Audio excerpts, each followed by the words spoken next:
शिवं शिवकरं शान्तं शिवं शिवकरं शान्तं शिवं शिवकरं शान्तं शिवं शिवकरं शान्तं शिवं शिवकरं शान्तं शिवं शिवकरं शान्तं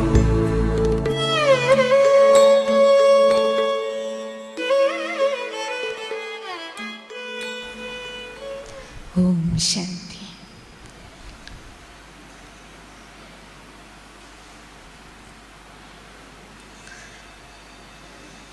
നമ്മുടെ ഈ മഹായജ്ഞത്തിൻ്റെ പേര് നിങ്ങൾ ശ്രദ്ധിച്ചിട്ടുണ്ടാവും.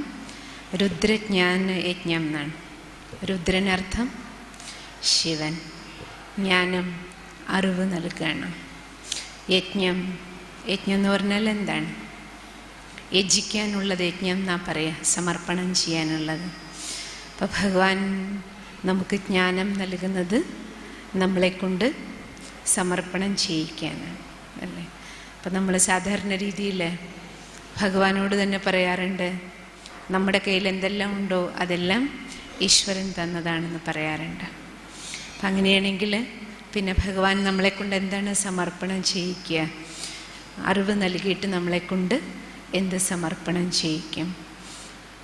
നമുക്ക് ഈ 7 ദിവസത്തിലെ ഈ ജ്ഞാനയജ്ഞത്തിലൂടെ കടന്നു പോകുമ്പോൾ നിങ്ങൾക്ക് ഓരോരുത്തർക്കും മനസ്സിലാകും, ജ്ഞാനം നമ്മുടെ ഉള്ളിലേക്ക് പോകുന്ന സമയത്ത് ജ്ഞാനത്തിൻ്റെ വെളിച്ചം എങ്ങനെയാണോ ലൈറ്റ് വരുന്ന സമയത്ത് ഇരുട്ട് പുറത്തേക്ക് പോണത്, അതേപോലെ ജ്ഞാനം, അറിവ്, തിരിച്ചറിവ്, അതും ആധ്യാത്മിക ജ്ഞാനം, ഈശ്വരീയ ജ്ഞാനം നമ്മുടെ ഉള്ളിലേക്ക് പോകുമ്പോൾ നമ്മുടെ ഉള്ളിൽ നിന്ന് എന്ത് ഇരുട്ടാണ് ഇല്ലാതാക്കുക, എന്തെല്ലാം ഇരുട്ട് നമുക്ക് സമർപ്പണം ചെയ്യാനുണ്ട് എന്നുള്ളത്. അപ്പം ഇന്നത്തെ നമ്മുടെ വിഷയം മരണത്തെക്കുറിച്ചുള്ള ഭയം നമ്മുടെ ഉള്ളിൽ നിന്ന് എങ്ങനെ ഇല്ലാതാകും, ദേഷ്യത്തെ നമുക്ക് എങ്ങനെ ജയിക്കാൻ കഴിയും. ഇത് രണ്ടും നമുക്കിന്ന് ഏറ്റവും മുഖ്യമായ കാര്യമാണല്ലോ, അല്ലേ? മരണം, ഒന്ന് നമുക്ക് നമ്മുടെ മരണത്തെക്കുറിച്ചുള്ള പേടി, രണ്ടാമത്തത് നമുക്ക് നമ്മുടെ കൂടെയുള്ള ആരുടെയെങ്കിലും വേർപാടുണ്ടായാൽ അത് നമുക്കുണ്ടാക്കുന്ന ദുഃഖം.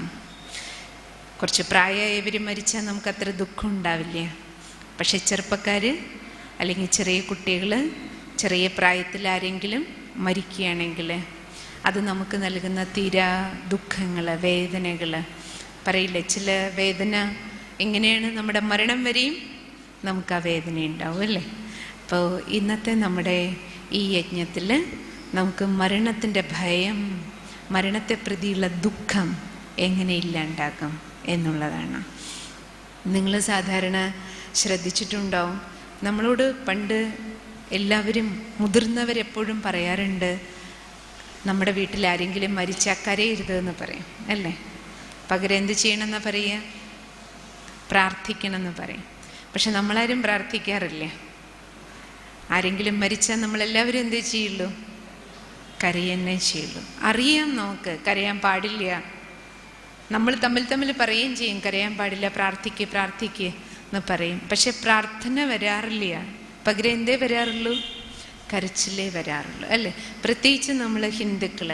നിങ്ങൾ ശ്രദ്ധിച്ചിട്ടുണ്ടാവും, ക്രിസ്ത്യൻസ് അല്ലെങ്കിൽ മുസ്ലിങ്ങളുടെ വീടുകളിൽ ആരെങ്കിലും മരിച്ചാൽ, നിങ്ങൾ പോയിട്ടുണ്ടോ എനിക്കറിയില്ല, അവരുടെ മരണ വീടുകളിൽ പോയി കഴിഞ്ഞാൽ നിങ്ങൾ ശ്രദ്ധിച്ചിട്ടുണ്ടോ? അവിടെ ആരെങ്കിലും കരയും? ഞാൻ കണ്ടിട്ടുണ്ട്, ഞാൻ പോയിട്ടുണ്ട്.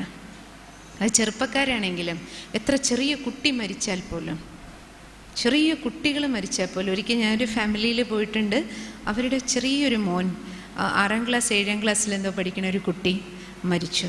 ആ വീട്ടിൽ പോയപ്പോൾ ഞാൻ വിചാരിച്ചത്, പോകുന്ന സമയത്ത് അവർക്കാകെ 2 മക്കളാണ്, അതിലെ മൂത്ത മോനാണ് പെട്ടെന്ന് എന്തോ അസുഖം വന്നിട്ട് പെട്ടെന്ന് സ്കൂളിൽ വെച്ച് തന്നെ അസുഖമായി ഹോസ്പിറ്റലിൽ കൊണ്ടുപോയി മരിച്ചു. ഒരു മുസ്ലിം ഫാമിലിയാണ്. പക്ഷേ ഞാൻ വിചാരിച്ച ഇവരോട് എന്ത് പറഞ്ഞ് ആശ്വസിപ്പിക്കുമെന്ന് പറഞ്ഞിട്ടാണ് ഞാൻ പോയത്. കാരണം ഞാൻ അന്ന് വരെ പോയിട്ടില്ല മറ്റ് ഏതെങ്കിലും ഒരു കമ്മ്യൂണിറ്റിയിൽ മരണ വീട്ടിൽ. പക്ഷെ ചെന്ന സമയത്ത് എനിക്ക് ഇത്രയും അത്ഭുതം തോന്നി. ആ അച്ഛനും അമ്മയും ആണ് എന്നെ സ്വാഗതം ചെയ്ത് ഉള്ളിലേക്ക് കൊണ്ടുപോകാൻ. അവർ ഫ്രണ്ടിൽ വന്നു, സിസ്റ്റർ വന്നു എന്ന് അറിഞ്ഞപ്പോൾ അവർ ഫ്രണ്ടിൽ വന്ന് കൂട്ടി ഉള്ളിൽ കൊണ്ടുപോയി. അപ്പോഴവരുടെ ഒന്നും കണ്ണിൽ ഒന്നും ഒരു തുള്ളി കണ്ണീര് പോലും വരുന്നില്ല. എല്ലാവരും ചേർന്നിരുന്ന് പ്രാർത്ഥന ചെയ്യാൻ. എനിക്കിത്ര അത്ഭുതം തോന്നി. എല്ലാവരും ചേർന്ന് കൂട്ടായിട്ടുള്ള പ്രാർത്ഥന അവിടെ നടക്കുകയാണ്. അച്ഛനും അമ്മയും സഹോദരങ്ങളും മുത്തശ്ശിയും എല്ലാവരും ചേർന്ന്. അപ്പം അതിൽ നമ്മൾ എന്താ മനസ്സിലാക്കേണ്ടത്? നമുക്കും അറിയാം കരയാൻ പാടില്ല, എന്നിട്ട് നമ്മൾ കരഞ്ഞു പോകുന്നു. എന്തുകൊണ്ട്? എന്താ കാരണം? എന്തുകൊണ്ടെന്ന് നമുക്ക് മരണം എന്താണെന്നുള്ള വ്യക്തമായ ജ്ഞാനമില്ല. അതുകൊണ്ടാണ് ഭഗവാൻ പറയാറുണ്ടല്ലോ, അസതോമ സദ്ഗമയ എന്നാ പറയാ, തമസോമ ജ്യോതിർഗമയ. അസത്യത്തിൽ നമുക്ക് സത്യത്തിലേക്ക് പോകണമെന്നുണ്ടെങ്കിൽ, ദുഃഖത്തിൽ നിന്ന് നമുക്ക് സുഖത്തിലേക്ക് തിരിച്ചു പോകണമെന്നുണ്ടെങ്കിൽ എന്ത് വേണം? തമസൂമ ജ്യോതിർഗമയ. ഇരുട്ട് മാറി വെളിച്ചം വരണം. എന്താ ഇപ്പം നമ്മുടെ ഉള്ളിൽ ഇരുട്ട്? ചില കാര്യങ്ങളിൽ നമ്മളിപ്പോഴും നമ്മുടെ ഉള്ളിൽ അജ്ഞതയുണ്ട്, അറിവില്ലായ്മയുണ്ട്. ആ അറിവില്ലായ്മയാണ് നമുക്കിപ്പോഴും ദുഃഖം നൽകണേ. അപ്പം മരണത്തെ പ്രതിയുള്ള ദുഃഖവും പേടിയും പോകണം എന്നുണ്ടെങ്കിൽ നമുക്കറിയണം എന്താ മരണം, എന്താ ജീവിതം. ആ വ്യക്തമായ ജ്ഞാനം ആർക്കുണ്ടായിരുന്നു? ആ ആചാര്യന്മാരാണ് നമ്മളോട് പറഞ്ഞിരുന്നത് കരയരുത്. അപ്പം നമുക്കും ഇപ്പം അതാണ് ആവശ്യം. നമ്മൾ ഓരോരുത്തരും നമ്മളോട് ചോദിച്ചു നോക്കൂ, ഞാൻ ആരാണ്? ഒരു നിമിഷം നിങ്ങളെല്ലാവരും മൗനമായിട്ടിരുന്നിട്ട് ഈ ചോദ്യം നിങ്ങളോട് ചോദിക്കും, ഞാൻ ആരാ?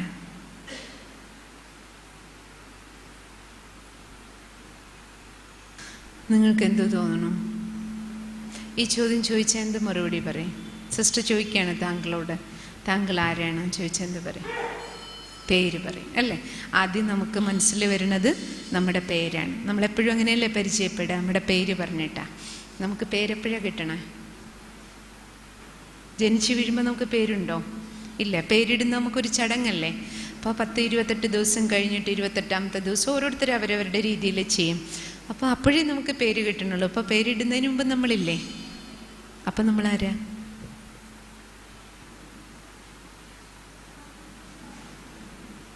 അപ്പം നമ്മളാരാണ്? ഇല്ലെങ്കിൽ നമ്മൾ പറയും, എന്ത് പറയും? പേര് കഴിഞ്ഞാൽ പിന്നെ നമ്മൾ പരിചയപ്പെടുമ്പോൾ എന്താ പറയുക? ഇന്നടുത്ത ഇന്നാളുടെ മോനാണ്, മോളാണ്, അല്ലേ, ഭാര്യയാണ്. അല്ലെങ്കിൽ പിന്നെ നമ്മൾ നമ്മുടെ ജോലി പറയും, ഞാൻ എൻജിനീയറാണ്, ഡോക്ടറാണ്, വക്കീലാണ്, അധ്യാപകനാണ്, അല്ലേ, സ്ത്രീയാണ്, പുരുഷനാണ്, അമ്മയാണ്, സഹോദരിയാണ്, അല്ലേ, അച്ഛനാണ്. അപ്പം ഇതൊക്കെ നമ്മൾ പറയുമ്പോഴും നമ്മൾ ആലോചിക്കേണ്ടത്, നമ്മളിതൊക്കെ പറയും. അപ്പം ഇതെൻ്റെ അച്ഛനാണ്, ഇതെൻ്റെ അമ്മയാണെന്ന് പോലും നമ്മൾ എപ്പോഴാണ് തിരിച്ചറിയണേ? എത്ര നാൾ കഴിയണം, അല്ലേ, അച്ഛനെ നമുക്ക് തിരിച്ചറിയാൻ, അമ്മയെ നമുക്ക് തിരിച്ചറിയാൻ. ഇനി നമുക്കൊരു ജോലി കിട്ടി, നമ്മൾ ടീച്ചറായി. എത്ര വർഷത്തിന് ശേഷം ടീച്ചറാവണേ? അല്ലേ, പഠിച്ച് ഒരു ജോലി കിട്ടിയതിന് ശേഷമേ നമ്മൾ അധ്യാപകൻ എന്ന് പറയുള്ളൂ. അതിന് മുമ്പ് നമ്മളില്ലേ? അപ്പം നമ്മളാരാ? അമ്മയാകണപ്പോഴാ കല്യാണം കഴിഞ്ഞൊരു കുഞ്ഞ് ജനിച്ചാലേ പിന്നെ എന്ത് പറയുള്ളൂ? അമ്മ എന്ന് വിളിക്കുള്ളൂ. അപ്പം നമ്മൾ മനസ്സിലാക്കേണ്ടത്, ഞാൻ ആരാണ്? ഈ അമ്മയുടെ അല്ലെങ്കിൽ സഹോദരിയുടെ അല്ലെങ്കിൽ മകളുടെ അല്ലെങ്കിൽ മുത്തശ്ശിയുടെ, ഇതെല്ലാം നമ്മൾ പല റോളുകൾ ഈ നാടകത്തിൽ അഭിനയിക്കുന്നുണ്ട്. പക്ഷേ ഈ റോളൊക്കെ നമ്മൾ അഭിനയിക്കുമ്പോഴും നമ്മൾ തിരിച്ചറിയേണ്ട വാസ്തവികത, ഞാൻ ആരാണ്?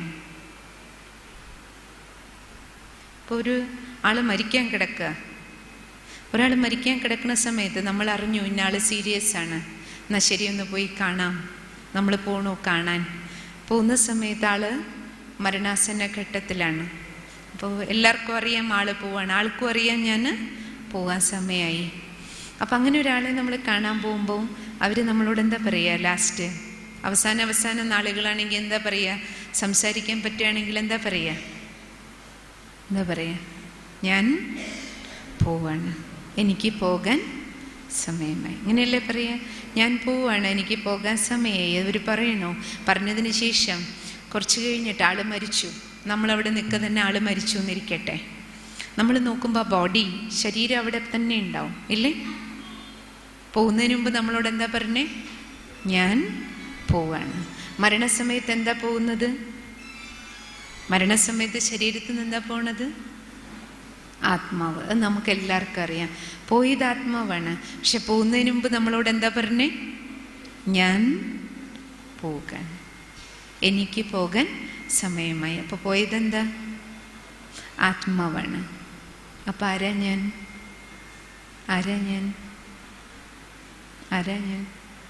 ഇപ്പം നമ്മളോട് ആരെങ്കിലും ചോദിക്കുക താങ്കൾ ആരാണ്, നമ്മളാരെങ്കിലും പറയുമോ ഞാൻ ആത്മാവാണെന്ന്? നമ്മളാരും പറയില്ലേ. നമുക്ക് എന്തേ ഓർമ്മ വരുള്ളൂ? ഞാൻ സ്ത്രീയാണ്, ഞാൻ പുരുഷനാണ്, അല്ലേ? ഞാൻ അച്ഛനാണ്, മകനാണ്, മകളാണ്, എൻജിനീയറാണ്, ഡോക്ടറാണ്. നമ്മൾ ഒരാൾ പോലും പറയാറില്ല ഞാൻ ആത്മാവാണ്. പക്ഷേ മരണസമയത്ത് പറയാറില്ലേ, മരണമൊഴി സത്യമൊഴി എന്നാ പറയാ. മരണസമയത്ത് നമുക്ക് ആ വിവേകം വരുന്നുണ്ട്, ഞാൻ പോവാണ്. ഞാൻ അർത്ഥം ആത്മാവ്, ആത്മാവായ ഞാൻ പോവാണ്, അല്ലേ? അതുകൊണ്ട് നമ്മൾ മലയാളികൾ പറയണ എന്താ? ചത്തുപോയി എന്നല്ലേ പറയാ ഒരാള്. എൻ്റെ അർത്ഥം തന്നെ എന്താ? സത്ത് പോയി. സത്തെന്താ? പോകുന്നത് ആത്മാവ്. അപ്പൊ സത്തെന്താണ്? ആത്മാവ്. ആത്മാവാകുന്ന സത്ത പോയി. പിന്നെന്തേ ഉള്ളൂ? സത്തെടുത്തു കഴിഞ്ഞാൽ പിന്നെന്തേ ഉള്ളൂ? ചണ്ടി. ചണ്ടി എന്താ ചെയ്യുക? എപ്പോഴും കത്തിച്ചുകളെ, അല്ലെങ്കിൽ മണ്ണിൽ മറവച്ച്. അതന്നെയല്ലേ ചെയ്യണേ? ആത്മാവാകുന്ന സത്ത പോയാൽ നമ്മുടെ ഈ ശരീരത്തെ എന്താ ചെയ്യുക? ഒന്നുകിൽ മണ്ണിൽ കുഴിച്ചിടും, അല്ലെങ്കിൽ സംസ്കരിക്കും, അല്ലേ? കത്തിക്കും. ഇത് രണ്ടുമല്ലേ ചെയ്യുക. കാരണം എന്താ? സത്ത പോയി കഴിഞ്ഞാൽ പിന്നെ ഇതെന്തായിട്ട് മാറി? ചവറായിട്ട് മാറി, ചണ്ടിയായിട്ട് മാറി. അപ്പം നമ്മളിപ്പോൾ ഓടി നടക്കുന്നത്, നമ്മളെ സ്ത്രീ അല്ലെങ്കിൽ പുരുഷൻ, നമ്മൾ ഈ ഓടി നടന്ന് നമുക്കിപ്പോൾ കാണാം, കേൾക്കാം, സംസാരിക്കാം, കർമ്മങ്ങൾ ചെയ്യാം. ഇതിനെല്ലാം നമ്മളെ പ്രാപ്തമാക്കുന്ന ചൈതന്യമേതാണ്? ആത്മാവാണ്. അപ്പം ഞാൻ ആത്മാവാണ്. ആ ബോധം നമുക്ക് ആദ്യം ഉണ്ടാകണം. ആത്മാവാകുന്ന സത്ത, ആത്മാവാകുന്ന ഊർജം, ആ ചൈതന്യം ഇരിക്കുന്നത് കൊണ്ടാണ് നമുക്ക് കാണാൻ കഴിയുന്നത്, കേൾക്കാൻ കഴിയുന്നത്, സംസാരിക്കാൻ കഴിയുന്നത്, പ്രവർത്തിക്കാൻ പറ്റുന്നത്. അപ്പം നോക്കൂ, മൈക്ക് ഇവിടെ ഉള്ളത് കൊണ്ട് മാത്രം സിസ്റ്റർക്ക് സംസാരിക്കുന്ന ശബ്ദം നിങ്ങളുടെ കാതിലെത്തില്ല. ഈ മൈക്ക് ഒരു ഉപകരണം മാത്രമാണ്. ഇത് പ്രവർത്തിക്കണമെങ്കിൽ എന്ത് വേണം? കറണ്ട് വേണം. കറണ്ട് ഈ വയറ് വഴി ഒഴുകി ഇതിൽ എത്തുന്നുണ്ട്. അതുകൊണ്ടാണ് ഈ മൈക്ക് വർക്ക് ചെയ്യണത്. കറണ്ട് ഇല്ലെങ്കിൽ ഈ മൈക്കുണ്ടെങ്കിലും പ്രവർത്തിക്കൂ? അതേപോലെ നമ്മൾ പറയും ഞാൻ എൻ്റെ കണ്ണുകൊണ്ട് കണ്ടതാ. കണ്ണിന് തനിയെ കാണാൻ പറ്റില്ല. കണ്ണിന് കാണണമെങ്കിൽ എന്ത് വേണം? ആത്മാവാകുന്ന കറണ്ട് വേണം. ആത്മാവാകുന്ന കറണ്ട് പോയാൽ കണ്ണുണ്ടെങ്കിലും കാണാൻ പറ്റില്ല. കാതുണ്ടെങ്കിലും ജഡത്തിന് കേൾക്കാൻ പറ്റുമോ? ഡെഡ് ബോഡിക്ക് കേൾക്കാൻ പറ്റുമോ? ഇല്ല. നാവുണ്ട്, സംസാരിക്കാൻ പറ്റുമോ? കാലുണ്ട്, എഴുന്നേറ്റ് നടക്കുന്നുണ്ടോ? ഇല്ല. തലച്ചോറ് ഉൾപ്പെടെ, തലച്ചോറാണല്ലോ നമ്മുടെ ശരീരത്തിലെ ഏറ്റവും പ്രധാനപ്പെട്ട അവയവം. തലച്ചോറ് ഉൾപ്പെടെ ഈ ശരീരത്തിൽ ഒരു അവയവം പോലും പ്രവർത്തിക്കില്ല. പ്രവർത്തിക്കണമെങ്കിൽ എന്ത് വേണം? ആത്മാവ് വേണം. ആത്മാവാണ് ഈ ഉപകരണങ്ങൾക്കെല്ലാം കറണ്ട് സപ്ലൈ ചെയ്യണത്. ചൈതന്യം, ചേതന പറയാറില്ലേ? സത് ചിത്ത് അനന്ത സ്വരൂപം എന്ന് പറയാം. സത്യം, ചൈതന്യം, ആനന്ദം നിറഞ്ഞത്, ചേതന. കറണ്ട് മുഴുവൻ എവിടെയാണ്? ആത്മാവിലാണ്.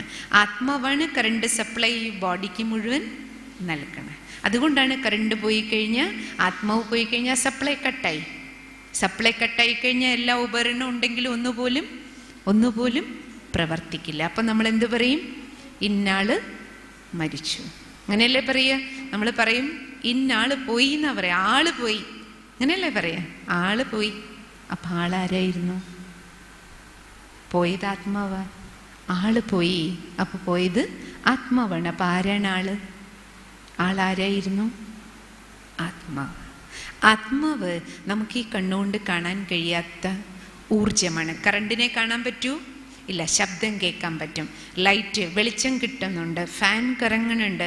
പക്ഷേ ഈ ഫാനിനെ പ്രവർത്തിപ്പിക്കുന്ന, ഈ ലൈറ്റിനെ പ്രവർത്തിപ്പിക്കുന്ന, ഈ മൈക്കിനെ പ്രവർത്തിപ്പിക്കുന്ന കറണ്ടിനെ, ഊർജത്തെ കാണാൻ കഴിയൂ? ഇല്ല. അനുഭവിക്കാൻ കഴിയും, ശബ്ദമായിട്ട്, വെളിച്ചമായിട്ട്, കാറ്റായിട്ട്, അല്ലേ?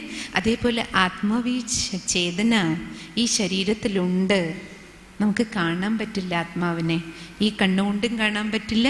സയൻസ് ഇന്ന് വരെ വികസിപ്പിച്ചെടുത്ത ഒരു ഉപകരണങ്ങൾക്കും ആത്മാവിനെ കാണാനോ കാണിച്ചു തരാനോ പറ്റില്ല. കാരണം ആത്മാവ് ഊർജമാണ്. ഈ കണ്ണുകൊണ്ട് കാണാൻ കഴിയാത്ത അതിസൂക്ഷ്മമായ ചേതന. അതിനെയാണ് ആചാര്യന്മാർ പറയണത് സൂക്ഷ്മാതിസൂക്ഷ്മം. പക്ഷേ ആത്മാവാകുന്ന കറണ്ട് ഈ ശരീരത്തിലുണ്ട്, നമുക്ക് അനുഭവിക്കാൻ പറ്റും. എങ്ങനെ അനുഭവിക്കാം? കാണാൻ, കേൾക്കാൻ, സംസാരിക്കാൻ, നടക്കാൻ. നമ്മുടെ ഈ ശരീരത്തിലെ എല്ലാ അവയവവും പ്രവർത്തിക്കുന്നുണ്ട്. ഈ ഉപകരണങ്ങളെല്ലാം പ്രവർത്തിക്കുന്ന അർത്ഥം ഇതിൻ്റെ ഉള്ളിൽ കറണ്ടുണ്ട്. ആത്മാവാകുന്ന കറണ്ട് ഉണ്ട്. കറണ്ട് പോയാൽ ഉപകരണങ്ങളെല്ലാം ഉണ്ടെങ്കിലും ഒന്നുപോലും പ്രവർത്തിക്കില്ല. ഇനി എന്നാ ചോദിക്കും, ചിലർക്ക് കണ്ണ് കാണില്ലല്ലോ ആത്മാവുണ്ടെങ്കിലും, ചിലർക്ക് കേൾക്കാൻ പറ്റാത്തവരുണ്ടല്ലോ. ഉണ്ട് അല്ലേ? കാരണം എന്താ? ഉപകരണം കേടാണ്. കാത് കേടാണെങ്കിൽ ആത്മാവുണ്ടെങ്കിലും ചിലർക്ക് കേൾക്കാൻ പറ്റില്ല. അപ്പം നോക്കൂ, മൈക്ക് കേടാണെങ്കിൽ കറണ്ട് ഉണ്ടെങ്കിൽ ഇത് വർക്ക് ചെയ്യണമെന്നില്ല.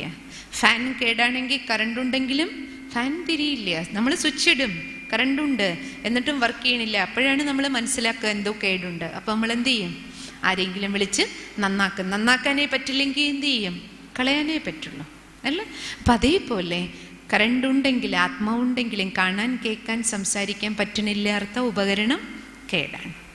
അപ്പോൾ ഈ ശരീരത്തെ പ്രവർത്തിപ്പിക്കുന്ന ചേതന ഞാൻ ആത്മാവാണ്. ഇനി ആത്മാവാകുന്ന ഞാൻ, ഈ കറണ്ട് ചൈതന്യം ഈ ശരീരത്തിൽ കുടികൊള്ളുന്നത് നമ്മുടെ ഈ ഭ്രൂമധ്യത്തിലാണ്. ഇതാണ് ഡ്രൈവിംഗ് സീറ്റ്.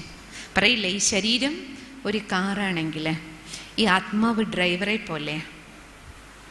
ഡ്രൈവർ എപ്പോഴും എവിടെ ഇരിക്കുക?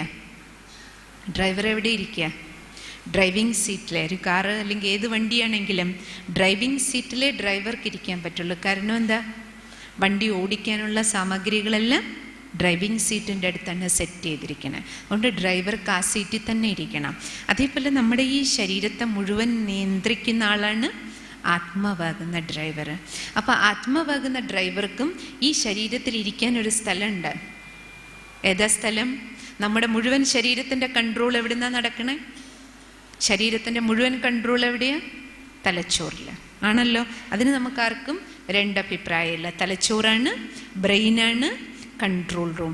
ഈ ശരീരത്തിന് മുഴുവൻ നാഡികളുമായിട്ട് ബ്രെയിൻ, തലച്ചോറ് വഴി നാഡീവ്യൂഹങ്ങളുമായിട്ട് ശരീരത്തിലെ ഓരോ അവയവവും കണക്ട് ചെയ്തിരിക്കുകയാണ്.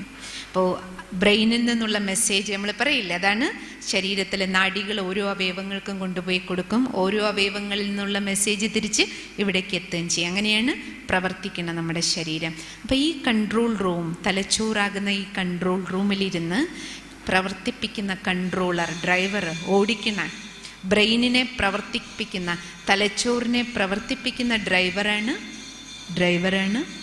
കൺട്രോളറാണ് ആത്മാവ്. അതുകൊണ്ടാണ് ആത്മാവ് ഈ ശരീരത്തിൽ നിന്ന് പോയി കഴിഞ്ഞാൽ പിന്നെ നമ്മുടെ ബ്രെയിൻ ഉൾപ്പെടെ ഒരവയവവും പ്രവർത്തിക്കില്ല അല്ലേ? ഇപ്പം നോക്കൂ, ഈ പ്രോഗ്രാം നടക്കണം, ഇവിടെ മൈക്ക് പ്രവർത്തിക്കണം, ഇതിൻ്റെ എല്ലാം കൺട്രോൾ സിസ്റ്റം അവിടെയാണ്. ഈ കൺട്രോൾ സിസ്റ്റം ഇതൊന്നും തനിയെ വർക്ക് ചെയ്യില്ല, ഇതെല്ലാം ജഡവസ്തുക്കളാണ്. ആംപ്ലിഫയർ തനിയെ വർക്ക് ചെയ്യില്ല, അതിൻ്റെ അപ്പുറത്തിരിക്കുന്ന സിസ്റ്റംസ് ഒന്നും തനിയെ വർക്ക് ചെയ്യില്ല. ഇതെല്ലാം വർക്ക് ചെയ്യിക്കാൻ അവിടെ ഒരു ആളിരിപ്പുണ്ട് ഇല്ലേ? ആ കൺട്രോളറുടെ കയ്യിൽ കൺട്രോളാണ്. എന്തെങ്കിലും മിസ്റ്റേക്ക് ഉണ്ടെങ്കിൽ ആളെന്ത് ചെയ്യും? അവിടെ ഇരുന്ന് കറക്റ്റ് ചെയ്തുകൊണ്ടിരിക്കുക. അതേപോലെ നമ്മുടെ ഈ ശരീരത്തിൻ്റെ മുഴുവൻ കൺട്രോള് തലച്ചോറിലാണ്. പക്ഷേ തലച്ചോറിന് തനിയെ പ്രവർത്തിക്കാൻ പറ്റില്ല. പ്രവർത്തിപ്പിക്കാൻ ആത്മാവ് വേണം. അതുകൊണ്ടാണ് ആത്മാവ് പോയാൽ തലച്ചോറ് പോലും പ്രവർത്തിക്കാത്തത്. അതുകൊണ്ട് തലച്ചോറിൻ്റെ മധ്യഭാഗത്ത് അർത്ഥം നമ്മുടെ ഈ രണ്ട് പുരികങ്ങളുടെ നടുവിൽ നമ്മൾ പൊട്ടും ചന്ദനവും ഒക്കെ വയ്ക്കുന്ന സ്ഥാനം ഉണ്ടല്ലോ, ഈ സ്ഥാനം ഭ്രൂമധ്യം എന്ന് പറയുന്ന ഈ ഭാഗം, ഇതിൻ്റെ ഉള്ളിൽ തലച്ചോറിൻ്റെ മധ്യഭാഗത്തായിട്ട് ആത്മാവ് കുടികൊള്ളും. അതിസൂക്ഷ്മമായ ഒരു പ്രകാശം, ആകാശത്ത് നക്ഷത്രം പോലെ അല്ലെങ്കിൽ മിന്നാമിനുങ്ങ് പോലെയുള്ള ഒരു വെളുത്ത പ്രകാശം, അതിസൂക്ഷ്മം, കടുകുമണിയേക്കാളും ചെറുത്. കടുകുമണിയും നമുക്ക് കാണാം കണ്ണുകൊണ്ട്, പക്ഷെ ആത്മാവിനെ കണ്ടുകൊണ്ട് കാണാൻ പറ്റുന്നില്ല. അർത്ഥം തന്നെ എന്താ? അത്ര ചെറുത്, അത്ര സൂക്ഷ്മമാണ്. ആ സൂക്ഷ്മ ചേതനയാണ് ആത്മാവ്. ആ ആത്മാവാകുന്ന വെളിച്ചം ശരീരത്തിൽ നിന്ന് പോകുമ്പോൾ, മരിക്കുമ്പോൾ, ആരെങ്കിലും മരിച്ചു കഴിഞ്ഞാൽ നമ്മളെല്ലാവരും എന്താ ചെയ്യുക? പ്രത്യേകിച്ച് നമ്മൾ ഹിന്ദുക്കളുടെ എല്ലാം വീട്ടിൽ ആരെങ്കിലും മരിച്ചു കഴിഞ്ഞാൽ ഉടനെ ഡെഡ് ബോഡിയുടെ തലഭാഗത്ത് വെളിച്ചം വെക്കുമല്ലോ, വിളക്ക് കൊളുത്തി വെക്കില്ലേ? എന്തിനാ വെക്കണേ? എന്തിനാ വിളക്ക് വയ്ക്കണേ? കാരണം അതിൽ നിന്ന് വെളിച്ചം പോയി, ആത്മാവാകുന്ന ദീപം പോയി. അത് ഓർമ്മിപ്പിക്കാനാണ് നമ്മളെ. ദീപം പോയി. ദീപം എവിടേക്ക് പോയി? ആത്മാവാകുന്ന വെളിച്ചം എവിടേക്ക് പോയി? എവിടേക്കാ പോണേ? മരണസമയത്ത് ഈ ശരീരത്തിൽ നിന്ന് വേർപെടുന്ന ആത്മാവ് പോകുന്നത് അടുത്ത അമ്മയുടെ ഗർഭത്തിലേക്കാണ്. ഏതെങ്കിലും ഒരു സ്ത്രീ ഗർഭിണിയായിട്ട് 3 മാസം 5 മാസ സമയത്തിൻ്റെ ആ സമയത്തുമ്പോൾ ആ ഗർഭത്തിലേക്കാണ് ആത്മാവ് പ്രവേശിക്കുക. അതുകൊണ്ടാണ് ഇപ്പം നമ്മുടെ വീട്ടിൽ ഒരാൾ മരിച്ചു, എൻ്റെ അച്ഛൻ മരിച്ചിട്ട് 10 വർഷം അല്ലെങ്കിൽ 20 വർഷമായി. 10 വർഷമായി എൻ്റെ അച്ഛൻ മരിച്ചിട്ട് അർത്ഥം 10 വയസ്സ് പ്രായമുള്ള ഒരു കുട്ടിയായിട്ട് മറ്റെവിടെയോ ജീവിച്ചിരിക്കുന്നുണ്ട്. അഥവാ മരണം എപ്പോഴാണ് സംഭവിക്കണേ? മരണം നടക്കണമെങ്കിൽ ഇപ്പം നോക്കൂ, ഞാൻ നിങ്ങളുടെ അടുത്തിരുന്ന് സംസാരിച്ചുകൊണ്ടിരിക്കുകയാണ്. സപ്പോസ് ഞാൻ ഇത് കഴിഞ്ഞു പോയി, എനിക്കെന്തെങ്കിലും സംഭവിച്ചു, എനിക്ക് എന്തെങ്കിലും ഹാർട്ട് അറ്റാക്കോ അല്ലെങ്കിൽ ആക്സിഡൻറ്റോ എന്തെങ്കിലും സംഭവിച്ചു, ഞാൻ മരിച്ചു. ആ വാർത്ത കേൾക്കുമ്പോൾ നിങ്ങൾ അയ്യോ ഇന്ന് ഞങ്ങളോട് സംസാരിച്ച സിസ്റ്ററാണല്ലോ, എങ്ങനെ മരിച്ചു ഇത്ര പെട്ടെന്നോ? നമുക്ക് മരണത്തിന് ആത്മാവി ശരീരത്തിൽ നിന്ന് വേർപെടണം എന്നുണ്ടെങ്കിൽ അതിന് പ്രായം ഒരു കാരണമല്ല. നമ്മൾ ആരാണെന്നോ, നമുക്ക് എത്ര പ്രായമുണ്ടെന്നോ, നമ്മൾ സ്ത്രീയാണെന്നോ പുരുഷനാണെന്നോ, പൈസയുണ്ടോ പൈസയില്ല, ഇതൊന്നും മരണത്തിന് ബാധകമല്ല. മരണം എപ്പോഴാണ് സംഭവിക്കണേ? എനിക്ക് ഇന്ന് മരണം സംഭവിക്കുന്നു അർത്ഥം ഈ ശരീരത്തിനുള്ളിലിരിക്കുന്ന ഞാൻ ആത്മാവ് എനിക്ക് അടുത്ത വസ്ത്രം ഇവിടെ റെഡിയായോ, അടുത്ത അമ്മയുടെ ഗർഭം എനിക്ക് റെഡിയായെങ്കിൽ, അവിടേക്ക് പോകാൻ എനിക്ക് സമയമായെങ്കിൽ, ഈ ശരീരത്തിന് എനിക്ക് 20 വയസ്സാകട്ടെ 40 വയസ്സാകട്ടെ 50 വയസ്സാകട്ടെ, പക്ഷെ എനിക്ക് അടുത്ത വസ്ത്രം എടുക്കാൻ സമയമായെങ്കിൽ ഞാൻ ഈ വസ്ത്രം കളയും. അതുകൊണ്ട് ഈ ശരീരത്തിന് എത്ര പ്രായമായി എന്നുള്ളതൊരു വിഷയമല്ല. പിന്നെയോ ആത്മാവാകുന്ന ഈ ചൈതന്യത്തിന്, ഊർജത്തിന് അടുത്ത വസ്ത്രം റെഡിയായെന്നുണ്ടെങ്കിൽ എനിക്ക് പോകണം. ഇനി എനിക്ക് പോകണമെന്നുണ്ടെങ്കിൽ ഈ വസ്ത്രം കളയണം. ഇനി ഈ വസ്ത്രം കളയണമെങ്കിൽ ഇത് കേടുവരണം. എങ്ങനെയെങ്കിലും ഇത് കേടുവരാൻ ഒന്നെങ്കിലും ഒരു ആക്സിഡൻറ്റ് സംഭവിക്കും, അല്ലെങ്കിൽ ഒരു ഹാർട്ട് അറ്റാക്ക് ഉണ്ടാകും. അപ്പോൾ ഇതൊരു നിമിത്തം മാത്രമാണ്. അസുഖമാകട്ടെ, അപകട മരണമാകട്ടെ, എല്ലാം നമ്മൾ നോക്കിക്കഴിഞ്ഞാൽ, നമ്മൾ ചിലർ പറയുന്നത് കേട്ടിട്ടില്ലേ, ഓഹോ ഇപ്പം അങ്ങോട്ട് റോഡിലേക്ക് കയറിയതേ ഉള്ളൂ, വണ്ടി വന്ന് തട്ടി അപ്പം തന്നെ മരിച്ചു. ആ റോഡിൽ കൂടെ ആൾ ദിവസവും പോകുന്നതാ, അപ്പോഴൊന്നും വണ്ടി വന്നില്ല, അപ്പോഴും വണ്ടികൾ പോയിക്കൊണ്ടിരിക്കുന്നുണ്ട്, അത് തട്ടിയില്ല, മരിച്ചില്ല, ദിവസവും പോകുന്ന വഴിയാണ്. അപ്പോൾ ഇന്ന ദിവസം ഞാൻ റോഡിൽ കയറിയതും വണ്ടി തട്ടിയ അർത്ഥം എന്താ?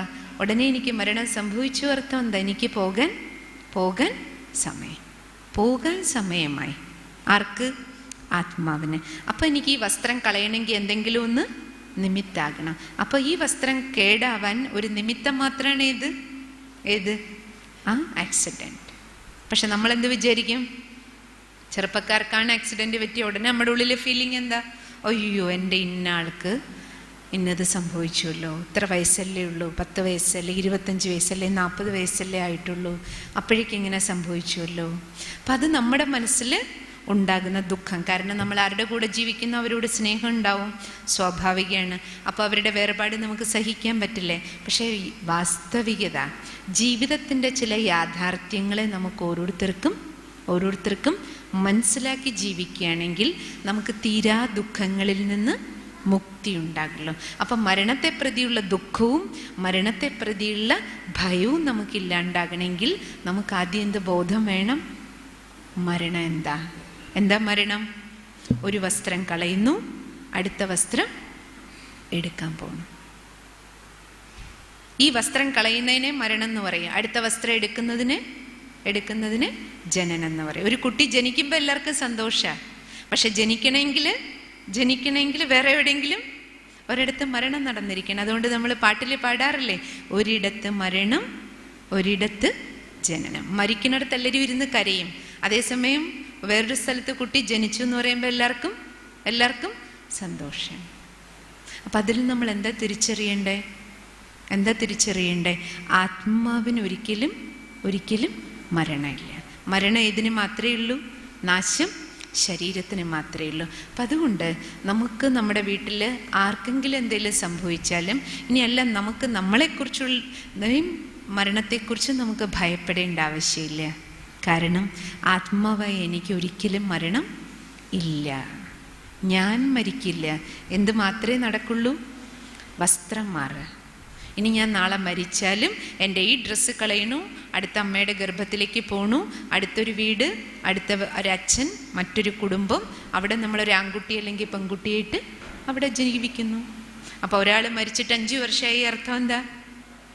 5 വയസ്സ് പ്രായമുള്ളൊരു കുട്ടിയായിട്ട് മറ്റെവിടെയോ ജീവിക്കുന്നുണ്ടോ. ചിലപ്പോൾ നാട് മാറും. ഇനി ഇവിടെ നമ്മൾ മരിച്ചാൽ ഇവിടെ തന്നെ ജനിക്കണമെന്നൊന്നുമില്ല. ഇനി പാലക്കാട് ജനിച്ചു, അല്ലെങ്കിൽ മൂത്തന്തരയില നമ്മൾ, അതുകൊണ്ട് ഞാൻ മൂത്തന്തരയിൽ തന്നെ ഏതെങ്കിലും വീട്ടിൽ ജനിക്കണം, അതൊന്നും നിർബന്ധമില്ല. കാരണം എന്താ? ആത്മാവിലെ കർമ്മ എങ്ങനെയാ? ആരോടൊപ്പമാണ്. ആത്മാവിന് ആരോടൊപ്പം കർമ്മമുണ്ടോ അവരോടൊപ്പം തന്നെ പോയി ജനിക്കുള്ളൂ, അവിടെ തന്നെ പോയി ജനിക്കുള്ളൂ. അപ്പോൾ പാലക്കാട് ഇത്രയും വലിയ ജില്ലയാണ്. നിങ്ങൾ മെജോറിറ്റിയും ഈ പ്രദേശത്തിലെ ഈ ചുറ്റുപാടിലായിരിക്കുമല്ലോ നിങ്ങളുടെ വീട്. അപ്പം നിങ്ങൾ ഈ ഭാഗത്ത് തന്നെ ജീവിക്കുക, ജനിച്ചു, ഇന്നാൾ അച്ഛൻ, ഇന്നാൾ അമ്മ, അല്ലേ, ഇന്നാൾ സഹോദരങ്ങൾ, ഇന്നാൾ നമ്മുടെ ഹസ്ബൻഡ്, ഇന്നാൾ നമ്മുടെ വൈഫ്. ഇതൊക്കെ എന്തുകൊണ്ടാണ്? ഏതാത്മാവിനോടൊപ്പമാണോ നമുക്ക് നമ്മുടെ കടങ്ങളുള്ളത്, ആ കടങ്ങൾ തീർക്കാൻ വേണ്ടിയിട്ടാണ് നമ്മൾ ഒരുമിച്ച് ജീവിക്കണേ, ആ വീട്ടിൽ തന്നെ വന്നിരിക്കണേ. അപ്പം അതുകൊണ്ട് നമ്മൾ തിരിച്ചറിയേണ്ട വസ്തുത, നമുക്ക് ദുഃഖത്തിൽ നിന്ന് മുക്തി ഉണ്ടാകണമെങ്കിൽ, ഭയത്തിൽ നിന്ന് മുക്തി ഉണ്ടാകണമെങ്കിൽ എന്ത് വേണം? ഈ തിരിച്ചറിവ്. ഞാൻ ആരാണെന്ന തിരിച്ചറിവ്. ഞാൻ അവിനാശിയായ ആത്മാവാണ്. അതുകൊണ്ടാണ് ഭഗവാൻ ഗീതാജ്ഞാനം അർജുനന് കൊടുക്കുന്ന സമയത്ത് ഭഗവാൻ ആദ്യ അധ്യായം നിങ്ങൾ നോക്കിക്കോളൂ, ഗീതയിൽ വിഷാദത്തോടെ ഇരിക്കുന്ന അർജുനനെ വിഷാദം മാറ്റാൻ ആത്മാവിൻ്റെ ജ്ഞാനമാണ് കൊടുക്കണത്. എൻ്റെ ഭഗവാൻ എന്താ പറയണേ? അർജുന, നിന്റെ അമ്പേറ്റ് ആരും മരിക്കില്ല, നിനക്കാരെയും കൊല്ലാനും പറ്റില്ല. എന്താ കാരണം? ഇപ്പം നമുക്ക് മനസ്സിലായി എന്താ കാരണം. അമ്പേറ്റാൽ ഏതേ നശിക്കുള്ളൂ? ശരീരേ പോവുള്ളൂ, ആത്മാവിനെ കൊല്ലാൻ കഴിയില്ല. ആത്മാവ് എവിടേക്ക് പോവും? അടുത്ത ഗർഭത്തിലേക്ക് പോവും, അവിടെ പോയി കുട്ടിയായിട്ട് ജനിക്കും. ഇപ്പം നമുക്ക് ബോംബ് വീണു, 1000 പേര് മരിച്ചു, നമ്മൾ ന്യൂസ് കേട്ടു. ശരി, 1000 പേരുടെ ശരീരം പോയി. പക്ഷെ 1000 ആത്മാക്കളും ആ ശരീരത്തിൽ നിന്ന് ഇറങ്ങിയിട്ട് എവിടേക്ക് പോവും? അടുത്ത 1000 ഗർഭത്തിലേക്കാണ് പോണേ. പല സ്ഥലങ്ങളിൽ പോയി അമ്മയുടെ ഗർഭത്തിലേക്ക് ജനിക്കുക. ബോംബിന് ഏതിനെ നശിപ്പിക്കാൻ പറ്റുള്ളൂ? ശരീരത്തെ. അഗ്നിക്ക് കത്തിക്കാൻ ദേഹത്തെ കത്തിക്കാൻ പറ്റൂ, ആത്മാവിനെ കത്തിക്കാൻ പറ്റും. ഇനി വാളുകൊണ്ട് വെട്ടി ശരീരത്തെ മുറിക്കാൻ പറ്റുള്ളൂ, ആരെയും മുറിക്കാൻ പറ്റില്ല? ആത്മാവിനെ. അതുകൊണ്ടാണ് ഭഗവാൻ പറയണേ, ആത്മാവിനെ വാളുകൊണ്ട് വെട്ടി മുറിക്കാൻ പറ്റില്ല, കാറ്റിന് ഉണക്കാൻ പറ്റില്ല, അഗ്നിക്ക് കത്തിച്ചു കളയാനും പറ്റില്ല, വെള്ളത്തിന് മുക്കിക്കളയാനും കഴിയില്ല. അങ്ങനെയുള്ള അവിനാശിയായ അനശ്വരനായ ഊർജമാണ് ഞാൻ, ആത്മാവ്. ആ അനശ്വരതയെ ഓർമ്മിക്കാൻ നമ്മൾ ആത്മാവാണെന്നും നമുക്ക് ചൈതന്യമായി നമുക്കൊരിക്കലും മരണമില്ല, ആ സ്മൃതി ഉണർത്താൻ വേണ്ടിയിട്ടാണ് നമ്മളെപ്പോഴും തിലകം തൊടണേ, പൊട്ടുവെക്കണേ. നമ്മൾ പറയില്ലേ, ചന്ദനം ഇടണം, പൊട്ടുവെക്കണം. എന്തിനാ പൊട്ടിടണേ? എല്ലാവരും പൊട്ടിടണു, നമ്മളും പൊട്ടിടണു, അല്ലേ? എല്ലാവരും ചന്ദനം വെക്കണു, അമ്പലത്തിൽ പോയാൽ ചന്ദനം വെക്കണം ആണ്. ഇതിൻ്റെ എല്ലാം പിന്നിൽ അർത്ഥമുണ്ട്. ഇന്ന് നമുക്കെല്ലാം ആചാരം മാത്രമായിട്ട് മാറി. പക്ഷേ ഈ ആചാരങ്ങൾക്ക് പിന്നിലെ അർത്ഥം എന്താണ്? ആ തിരിച്ചറിവാണ് നമുക്ക് വേണ്ടേ. ഭഗവാന്റെ അടുത്ത് വരുമ്പോൾ നമ്മളോട് ചന്ദനം വാങ്ങിയിട്ട് നെറ്റിത്തടത്തിൽ ഇടാൻ എന്തിനാ പറയണേ? ഭഗവാനുമായിട്ട് ബന്ധം ആർക്കാണ്? ഇവിടെ ഇരിക്കുന്ന ആൾക്കാ. ഇവിടെ ഇരിക്കുന്ന ആളാരാണ്? ആത്മാവ്. ഈ ശരീരത്തിൻ്റെ ബന്ധം വീട്ടിലുണ്ട്, ശരീരത്തിൻ്റെ ബന്ധുക്കൾ നമ്മുടെ വീട്ടിലുണ്ട്. ക്ഷേത്രത്തിൽ വരുന്ന ആരെ കാണാനാ? ഭഗവാനെ. പക്ഷെ ഭഗവാന് കണക്ഷൻ ആരുമായിട്ടാണ്? ഈ ദേഹവുമായിട്ടല്ല. ആരുമായിട്ടാണ്? ദേഹിയായിട്ടാണ്, ആത്മാവുമായിട്ടാണ്. അപ്പം നമ്മളോട് തിലകം തൊടാൻ എന്തിനാ പറയണേ? ആരാണെന്ന് ഓർമ്മിക്കാൻ. ആത്മാവാണ് ഞാൻ, ആ സ്മൃതി ഉണർത്താനാണ് ഈ തിലകം. നമ്മൾ ഈ തിലകം ചിലപ്പോൾ കുളിക്കുമ്പോൾ മാഞ്ഞു പോവും, വെള്ളം തൊട്ടാൽ മാഞ്ഞു പോവും, കൈ തൊട്ടാൽ മാഞ്ഞു പോവും. പക്ഷെ ഏത് മായരുത്? സ്മൃതി, സ്മരണ, ബോധം, തിരിച്ചറിവ്. അത് നമ്മളിൽ മായാതെ നിലനിൽക്കണം.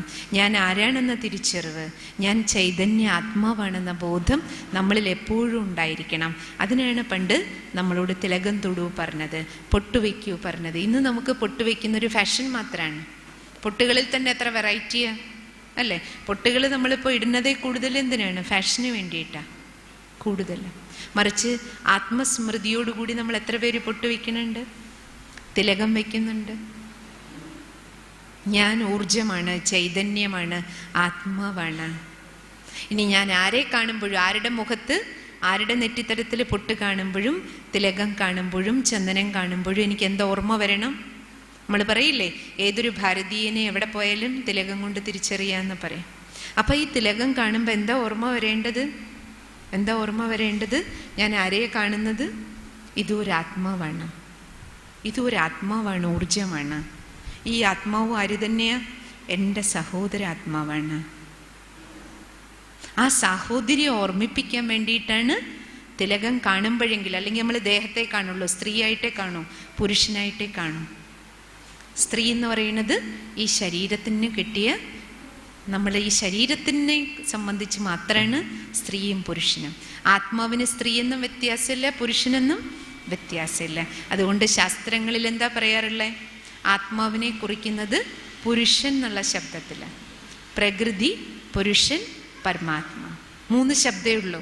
പ്രകൃതി എന്ന് പറഞ്ഞാൽ 5 തത്വങ്ങൾ, പുരുഷൻ എന്ന് പറഞ്ഞാൽ ആത്മാവ്, പരമാത്മ ഈശ്വരൻ. ഈ 3 ശബ്ദമേ ഉള്ളൂ. അതിൻ്റെ അർത്ഥം എന്താണ്? സ്ത്രീയാകട്ടെ പുരുഷനാകട്ടെ ശരീരത്തിലാണ് ഈ വ്യത്യാസം. പക്ഷെ സ്ത്രീയുടെ ശരീരത്തിലാണെങ്കിലും പുരുഷൻ്റെ ശരീരത്തിലാണെങ്കിലും ആത്മാവ് പുരുഷനാണ്, ഊർജമാണ്. അതുകൊണ്ട് നമുക്ക് ഒരാൾക്കും ഈ ബോധം വരരുത്, ഞാൻ സ്ത്രീയാണ്, അല്ല ഞാൻ പുരുഷൻ, ഞാൻ ആണാണ്, ഞാൻ പെണ്ണാണ്. ആ ബോധമല്ല നമുക്ക് വേണ്ടത്. പിന്നെയോ നമുക്ക് ഏത് ബോധം വേണം? പുരുഷത്വ ബോധം, ആത്മബോധം. ഞാൻ ആത്മാവാണ്. സ്ത്രീയാണെങ്കിൽ അയ്യോ ഞാൻ സ്ത്രീയാണല്ലോ, എനിക്ക് ഇത്രേ പറ്റൂ, അല്ലെ ഞാൻ പുരുഷനാണ്, എനിക്ക് ഇങ്ങനെയാണ്. ഞാൻ ആരാണ്? ചൈതന്യാത്മാവാണ്. ആത്മാവാണെന്ന ബോധം നമുക്ക് വന്നു കഴിഞ്ഞാൽ, കുഞ്ഞുനാൾ മുതൽ നമ്മൾ ആ സ്മരണയിൽ ജീവിക്കുകയാണെങ്കിൽ, ശരീരം കൊണ്ട് സ്ത്രീയാകട്ടെ പുരുഷനാകട്ടെ ഞാൻ ചൈതന്യാത്മാവാണെന്ന ബോധം നമുക്ക് വന്നു കഴിഞ്ഞാൽ, ആത്മബോധത്തിൽ ജീവിക്കാൻ തുടങ്ങുമ്പോൾ ആത്മീയമായ ബോധത്തിൽ നമ്മൾ ഇടപഴകാൻ തുടങ്ങും. ഇപ്പം നമ്മൾ പുരുഷനെ കണ്ട പുരുഷൻ, സ്ത്രീയെ കണ്ട സ്ത്രീ. അപ്പം സ്ത്രീക്ക് ഒരു പുരുഷനെ കാണുമ്പോൾ എന്താ ഭാവം?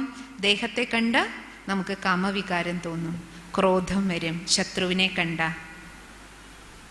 ആണോ അല്ലയോ? കഴിവുകളുടെ മേലെ അഹങ്കാരം വരും. അപ്പം കാമാകട്ടെ, ക്രോധാകട്ടെ, അഹങ്കാരമാകട്ടെ, അസൂയാകട്ടെ, ശത്രുതയാകട്ടെ, ഈ ദുശീലങ്ങൾ, ഈ അഴുക്കുകളിൽ നിന്ന് നമുക്ക് രക്ഷപ്പെടണമെങ്കിൽ ഏത് ബോധം വേണം? ഞാൻ ആത്മാവാണ്, ശുദ്ധാത്മാവാണ്. അതാണ് പണ്ട് ഗുരുകുല വിദ്യാഭ്യാസത്തിൽ ആദ്യം പഠിപ്പിച്ച പാഠം. ഫസ്റ്റ് പാഠം അതാണ് പഠിച്ചിരുന്നത്, ആത്മവിദ്യ. ഞാൻ ആത്മാവാണെന്ന പാഠം. ഇന്ന് നമ്മൾ സ്കൂളിൽ പഠിച്ചാലും കോളേജിൽ പഠിച്ചാലും എത്ര ഡോക്ടറേറ്റുകൾ സമ്പാദിച്ചിറങ്ങി വന്നാൽ ഏത് പാഠം മാത്രം പഠിക്കില്ല? ഞാൻ ആരാണെന്ന പഠിപ്പ് മാത്രമല്ല. ശരീരത്തെ കീറി മുറിച്ച് പഠിപ്പിക്കും, ആകാശത്തിലൂടെ പോകുന്നതിനെല്ലാം പഠിപ്പിക്കും, വെള്ളത്തിനടിയിൽ കൂടി പോകുന്നത് വരെ പഠിക്കും. ഏത് മാത്രം പഠിക്കില്ല? ഞാൻ ആരാ, എൻ്റെ കൂടെയുള്ളതെല്ലാവരും ആരാണ്. ഈ തിരിച്ചറിവ്, ഈ പഠിപ്പ് നമ്മുടെ വിദ്യാഭ്യാസത്തിൽ നിന്ന് നമുക്ക് കിട്ടണില്ല. അതുകൊണ്ട് ഈ പഠിപ്പ് നമുക്ക് എവിടുന്ന് കിട്ടൂ? ആത്മീയ വിദ്യാഭ്യാസത്തിലൂടെ മാത്രമേ കിട്ടൂ. അതുകൊണ്ടാണ് ഇന്ന് നമുക്ക് ആത്മീയ പഠനം വേറെ പഠിക്കേണ്ട ആവശ്യം. പണ്ടത് ആവശ്യം ഉണ്ടായിരുന്നില്ല. എന്താ കാരണം? ഗുരുകുല വിദ്യാഭ്യാസത്തിൽ ആദ്യം ആത്മപഠനമാണ്, അതിനുശേഷമേ ബാക്കി പഠനങ്ങൾ ഉണ്ടായിരുന്നുള്ളൂ. അതുകൊണ്ട് നമുക്ക് നമ്മുടെ ദുഃഖത്തിൽ നിന്ന് മുക്തി ഉണ്ടാകാൻ ഈ ഒരു അവബോധം നമ്മുടെ ഉള്ളിലേക്ക് തിരിച്ചു വരണം. ആദ്യം നമുക്ക് ഈ ബോധം വേണം, ഞാൻ ആത്മാവാണ്, ചൈതന്യമാണ്, പ്രകാശമാണ്. എവിടെ ഇരിക്കണേ? ഭ്രൂമധ്യത്തിൽ, ഇതിനുള്ളിൽ അതിസൂക്ഷ്മമായ വെളിച്ചം. ഈ വെളിച്ചം സ്ത്രീയാണെങ്കിലും പുരുഷനാണെങ്കിലും നമുക്ക് ഈ 2 ജന്മങ്ങളും മാറി മാറി എടുക്കണം ആത്മാവിന്. അല്ലാതെ പുരുഷൻ എന്നെന്നും പുരുഷനായിട്ടല്ല ജനിക്കുക, സ്ത്രീ എന്നെന്നും സ്ത്രീയായിട്ടും അല്ല ജനിക്കുക. 2 ജന്മവും നമുക്ക് മാറി മാറി വരും. ആത്മാവ് ഈ ശരീരത്തിൽ നിന്ന് പോകുമ്പോൾ മരണശേഷം ഒരു ജന്മ സ്ത്രീയാകാം, ചിലപ്പോൾ അടുത്ത ജന്മം പുരുഷനാകാം. നമുക്ക് ഈ 2 ജന്മവും മാറി മാറി എടുക്കേണ്ടതുണ്ട്. അതുകൊണ്ട് ആത്മാവിന് സ്ത്രീയെന്നോ പുരുഷനെന്നോ ഭേദഭാവമില്ല. അതുകൊണ്ടാണ് നിങ്ങൾ ശ്രദ്ധിച്ചിട്ടുണ്ടാവും, ചില സ്ത്രീകളിൽ തന്നെ പൗരുഷ സ്വഭാവം നമുക്ക് കാണാം, ചില പുരുഷന്മാരിൽ സ്ത്രൈണ സംസ്കാരങ്ങൾ, സ്ത്രീകളുടേതായ സ്വഭാവങ്ങൾ നമുക്ക് കാണാം. അപ്പം അതിൽ നമ്മൾ എന്താ മനസ്സിലാക്കേണ്ടേ?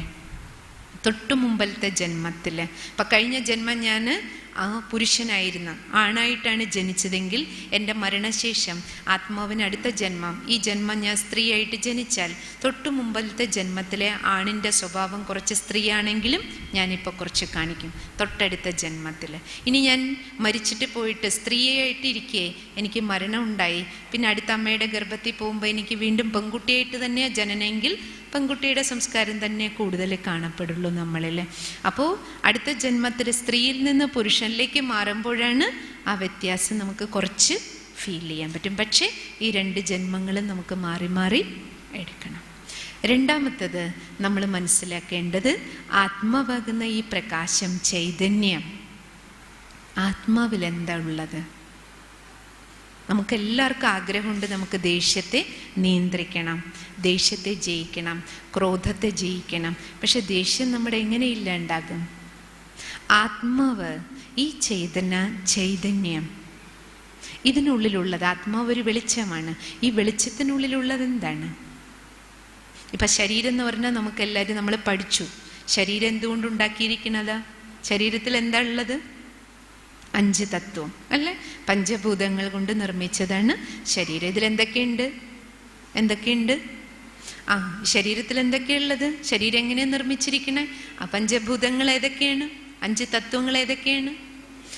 ഭൂമി, വായു, വെള്ളം, ആകാശം, അഗ്നി അല്ലേ? 5 തത്വം കൊണ്ട് നിർമ്മിച്ച. അതിൻ്റെ തെളിവുണ്ടല്ലോ, നോക്കൂ. നമുക്ക് ഈ മണ്ണിൽ വിളഞ്ഞ സാധനങ്ങൾ കഴിക്കണം. ഭക്ഷണം വേണ്ട ശരീരത്തിന്. ഭക്ഷണം ഇല്ലാതെ ജീവിക്കാൻ പറ്റുമോ? അധികം നാളിരിക്കാൻ പറ്റില്ല. വെള്ളം ഇല്ലാതെ ഇരിക്കാൻ പറ്റുമോ? ഇല്ല. കാരണം ശരീരത്തിൽ 75% വെള്ളമാണ്. അപ്പം നമുക്ക് എന്ത് വേണം? വെള്ളം വേണം. ഇനി ചൂട്, അഗ്നിതത്വം ശരീരത്തിലുണ്ട്. ആ അഗ്നിതത്വമാണല്ലോ നമ്മുടെ ആഹാരത്തെ ദഹിപ്പിക്കുന്നത്, ശരീരത്തിൻ്റെ താപനില ബാലൻസ് ചെയ്യണത്. അതുകൊണ്ടാണ് നമുക്ക് ചൂട് കൂടിയ പനി പിടിക്കും, ചൂട് കുറഞ്ഞ കോൾഡ്, ജലദോഷാകും. കാരണം എന്താ? താപനില ബാലൻസ് ആയിരിക്കണ്ടേ. ആകാശതത്വവും ശരീരത്തിൽ കലി സ്ഥലങ്ങളിലെല്ലാം ആകാശതത്വം ഉണ്ട്, അതും ബാലൻസ്ഡ് ആകണം. ഇല്ലേ? നമ്മൾ പറയില്ലേ ഗ്യാസ് പ്രോബ്ലം, അത് ഇത് അല്ലേ?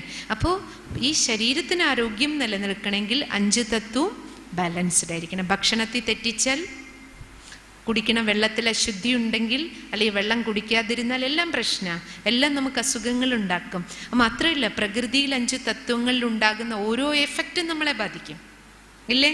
മഴക്കാലമായ കുറച്ച് അസുഖം വരും, ചൂടുകാലമായ കുറച്ച് അസുഖം വരും, ഇല്ലേ? തണുപ്പ് കാലമാകുമ്പോൾ കുറച്ച് അസുഖം വരും. കാരണം എന്താ? പ്രകൃതിയുടെ 5 തത്വങ്ങളിൽ ഉണ്ടാകുന്ന കയറ്റയിറക്കം ഏതിനെ ബാധിക്കും? ഈ പ്രകൃതിയെ ബാധിക്കും. കാരണം അതേ 5 തത്വം കൊണ്ടാണ് ഇത് ഉണ്ടാക്കിയിരിക്കുന്നത്. ഇനി ഈ പ്രകൃതി, ശരീരമാകുന്ന പ്രകൃതിയെ പ്രവർത്തിപ്പിക്കുന്ന പുരുഷൻ, ആത്മാവാകുന്ന ഊർജത്തിൽ എന്താ ഉള്ളത്? ഇതിലുള്ളത് 5 തത്വമാണ്. ആത്മാവ് ഒരു വെളിച്ചമാണ്. ആത്മാവാകുന്ന വെളിച്ചത്തിലുള്ളത്, ആത്മാവിലുള്ളത് എന്താണ്? ആത്മാവിൽ എന്താ ഉള്ളത്? നോക്കൂ, വിശക്കുമ്പോൾ നമുക്ക് ഭക്ഷണം വേണം. എന്താ കാര്യം? ഈ ശരീരം അല്ലേ പ്രവർത്തിക്കാൻ നമുക്ക് ഭക്ഷണം കഴിച്ചേ പറ്റൂ. ദാഹിക്കുമ്പോൾ വെള്ളം തന്നെ വേണം. നമുക്ക് പെട്രോളോ മണ്ണെണ്ണയോ ഡീസലോ എന്തെങ്കിലും കുടിക്കാൻ പറ്റുമോ? ഇല്ലേ? കാരണം എന്താ? ശരീരത്തിൽ നിന്ന് വെള്ളം പോണേ. അപ്പം എന്ത് തന്നെ വേണം? വെള്ളമോ വെള്ളത്തിൻ്റെ അംശമുള്ള സാധനങ്ങളോ തന്നെ നമുക്ക് കുടിക്കാൻ വേണം, അല്ലേ? ആണ്. നമ്മുടെ എല്ലാവരുടെയും മനസ്സിനെന്താ വേണ്ടേ? മനസ്സിനെന്താ വേണ്ടേ? ഒന്നും വേണ്ട. ശാന്തി വേണം, പിന്നെ സന്തോഷം വേണം, പിന്നെ സ്നേഹം വേണം. 90 വയസ്സായ മുത്തശ്ശനും എന്താ വേണ്ടേ? സ്നേഹം. പറയോ, ഞാൻ 90 വയസ്സായില്ല, ഇനി എനിക്ക് സ്നേഹമൊന്നും വേണ്ട? ആരെങ്കിലും പറയോ? ഇല്ല, ആരും പറയില്ല. അവസാന ശ്വാസം വരെ എന്താ ആഗ്രഹിക്കുന്നത്? എല്ലാവരും എന്നോട് സ്നേഹത്തോടെ പെരുമാറും. തുടക്കം മുതൽ കുഞ്ഞുങ്ങളായിരിക്കുമ്പോഴും നമുക്ക് എന്താ വേണ്ടേ? സ്നേഹം. ചെറുപ്പപ്രായത്തിൽ എന്താ വേണ്ടേ? എവിടുന്ന് സ്നേഹം കിട്ടണോ നമ്മൾ അവിടേക്ക് ചായും, ഇല്ലേ? എവിടുന്ന് സുഖം കിട്ടണോ അവിടേക്ക് ചായും, എവിടുന്ന് സന്തോഷം കിട്ടണോ അവിടേക്ക് കയറി പിടിക്കും. മനസ്സിനെന്താ ആവശ്യം? സുഖം, ശാന്തി, സ്നേഹം, അല്ലേ? സന്തോഷം, ശക്തി. മനഃശാന്തി എന്നല്ലേ പറയാ?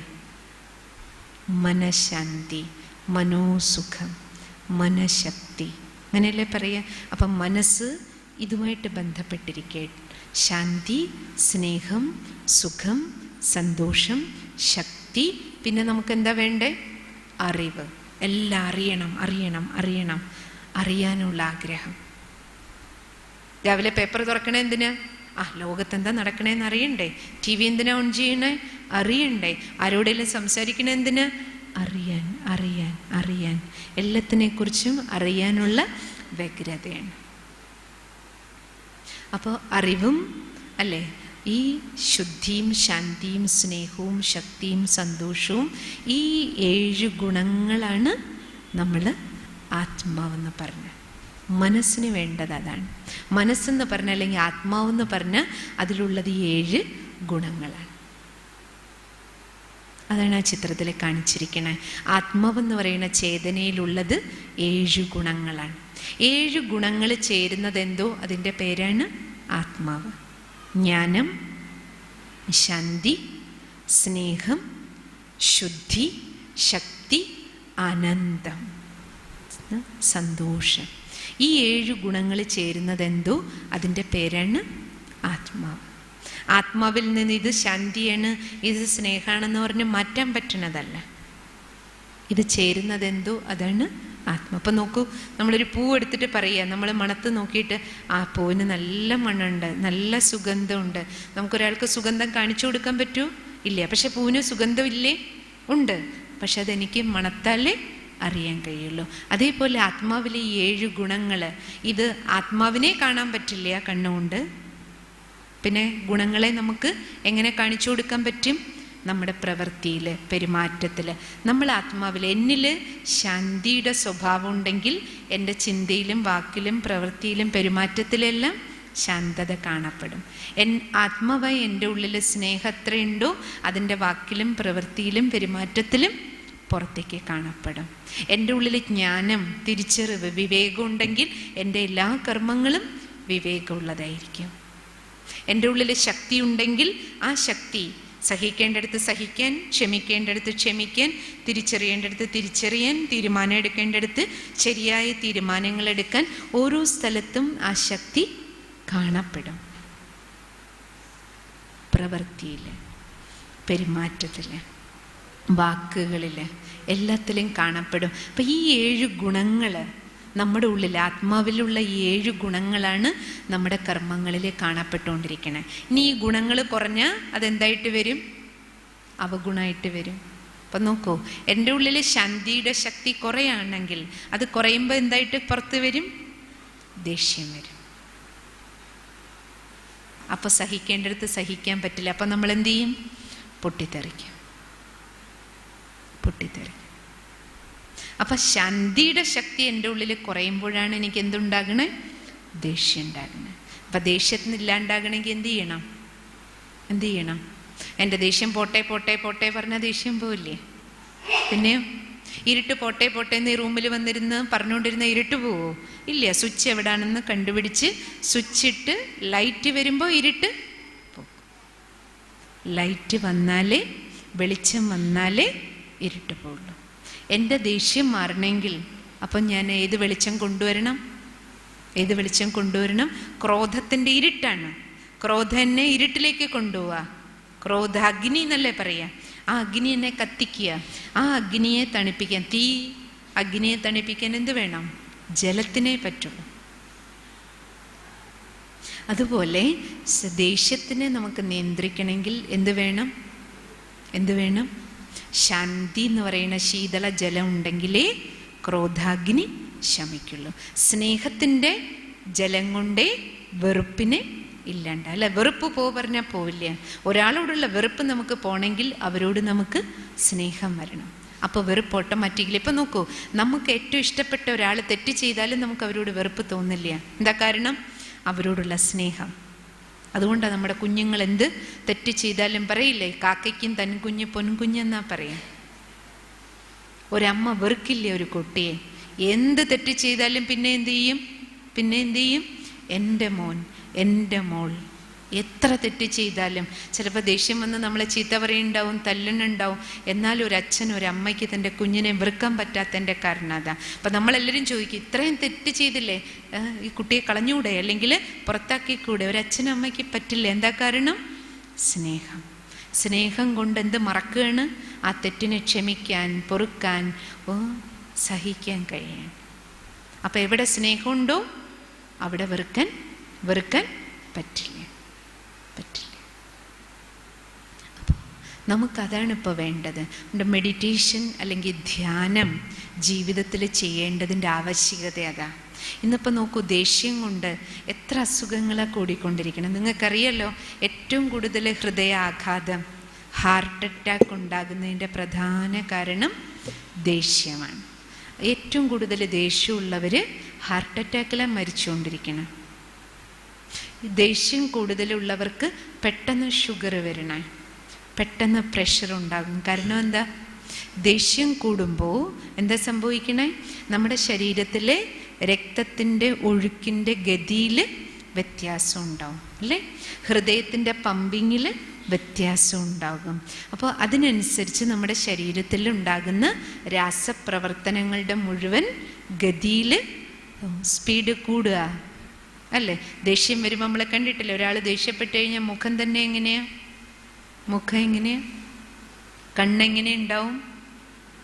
മുഖത്തിൻ്റെ ഷേപ്പ് എങ്ങനെ ഉണ്ടാവും?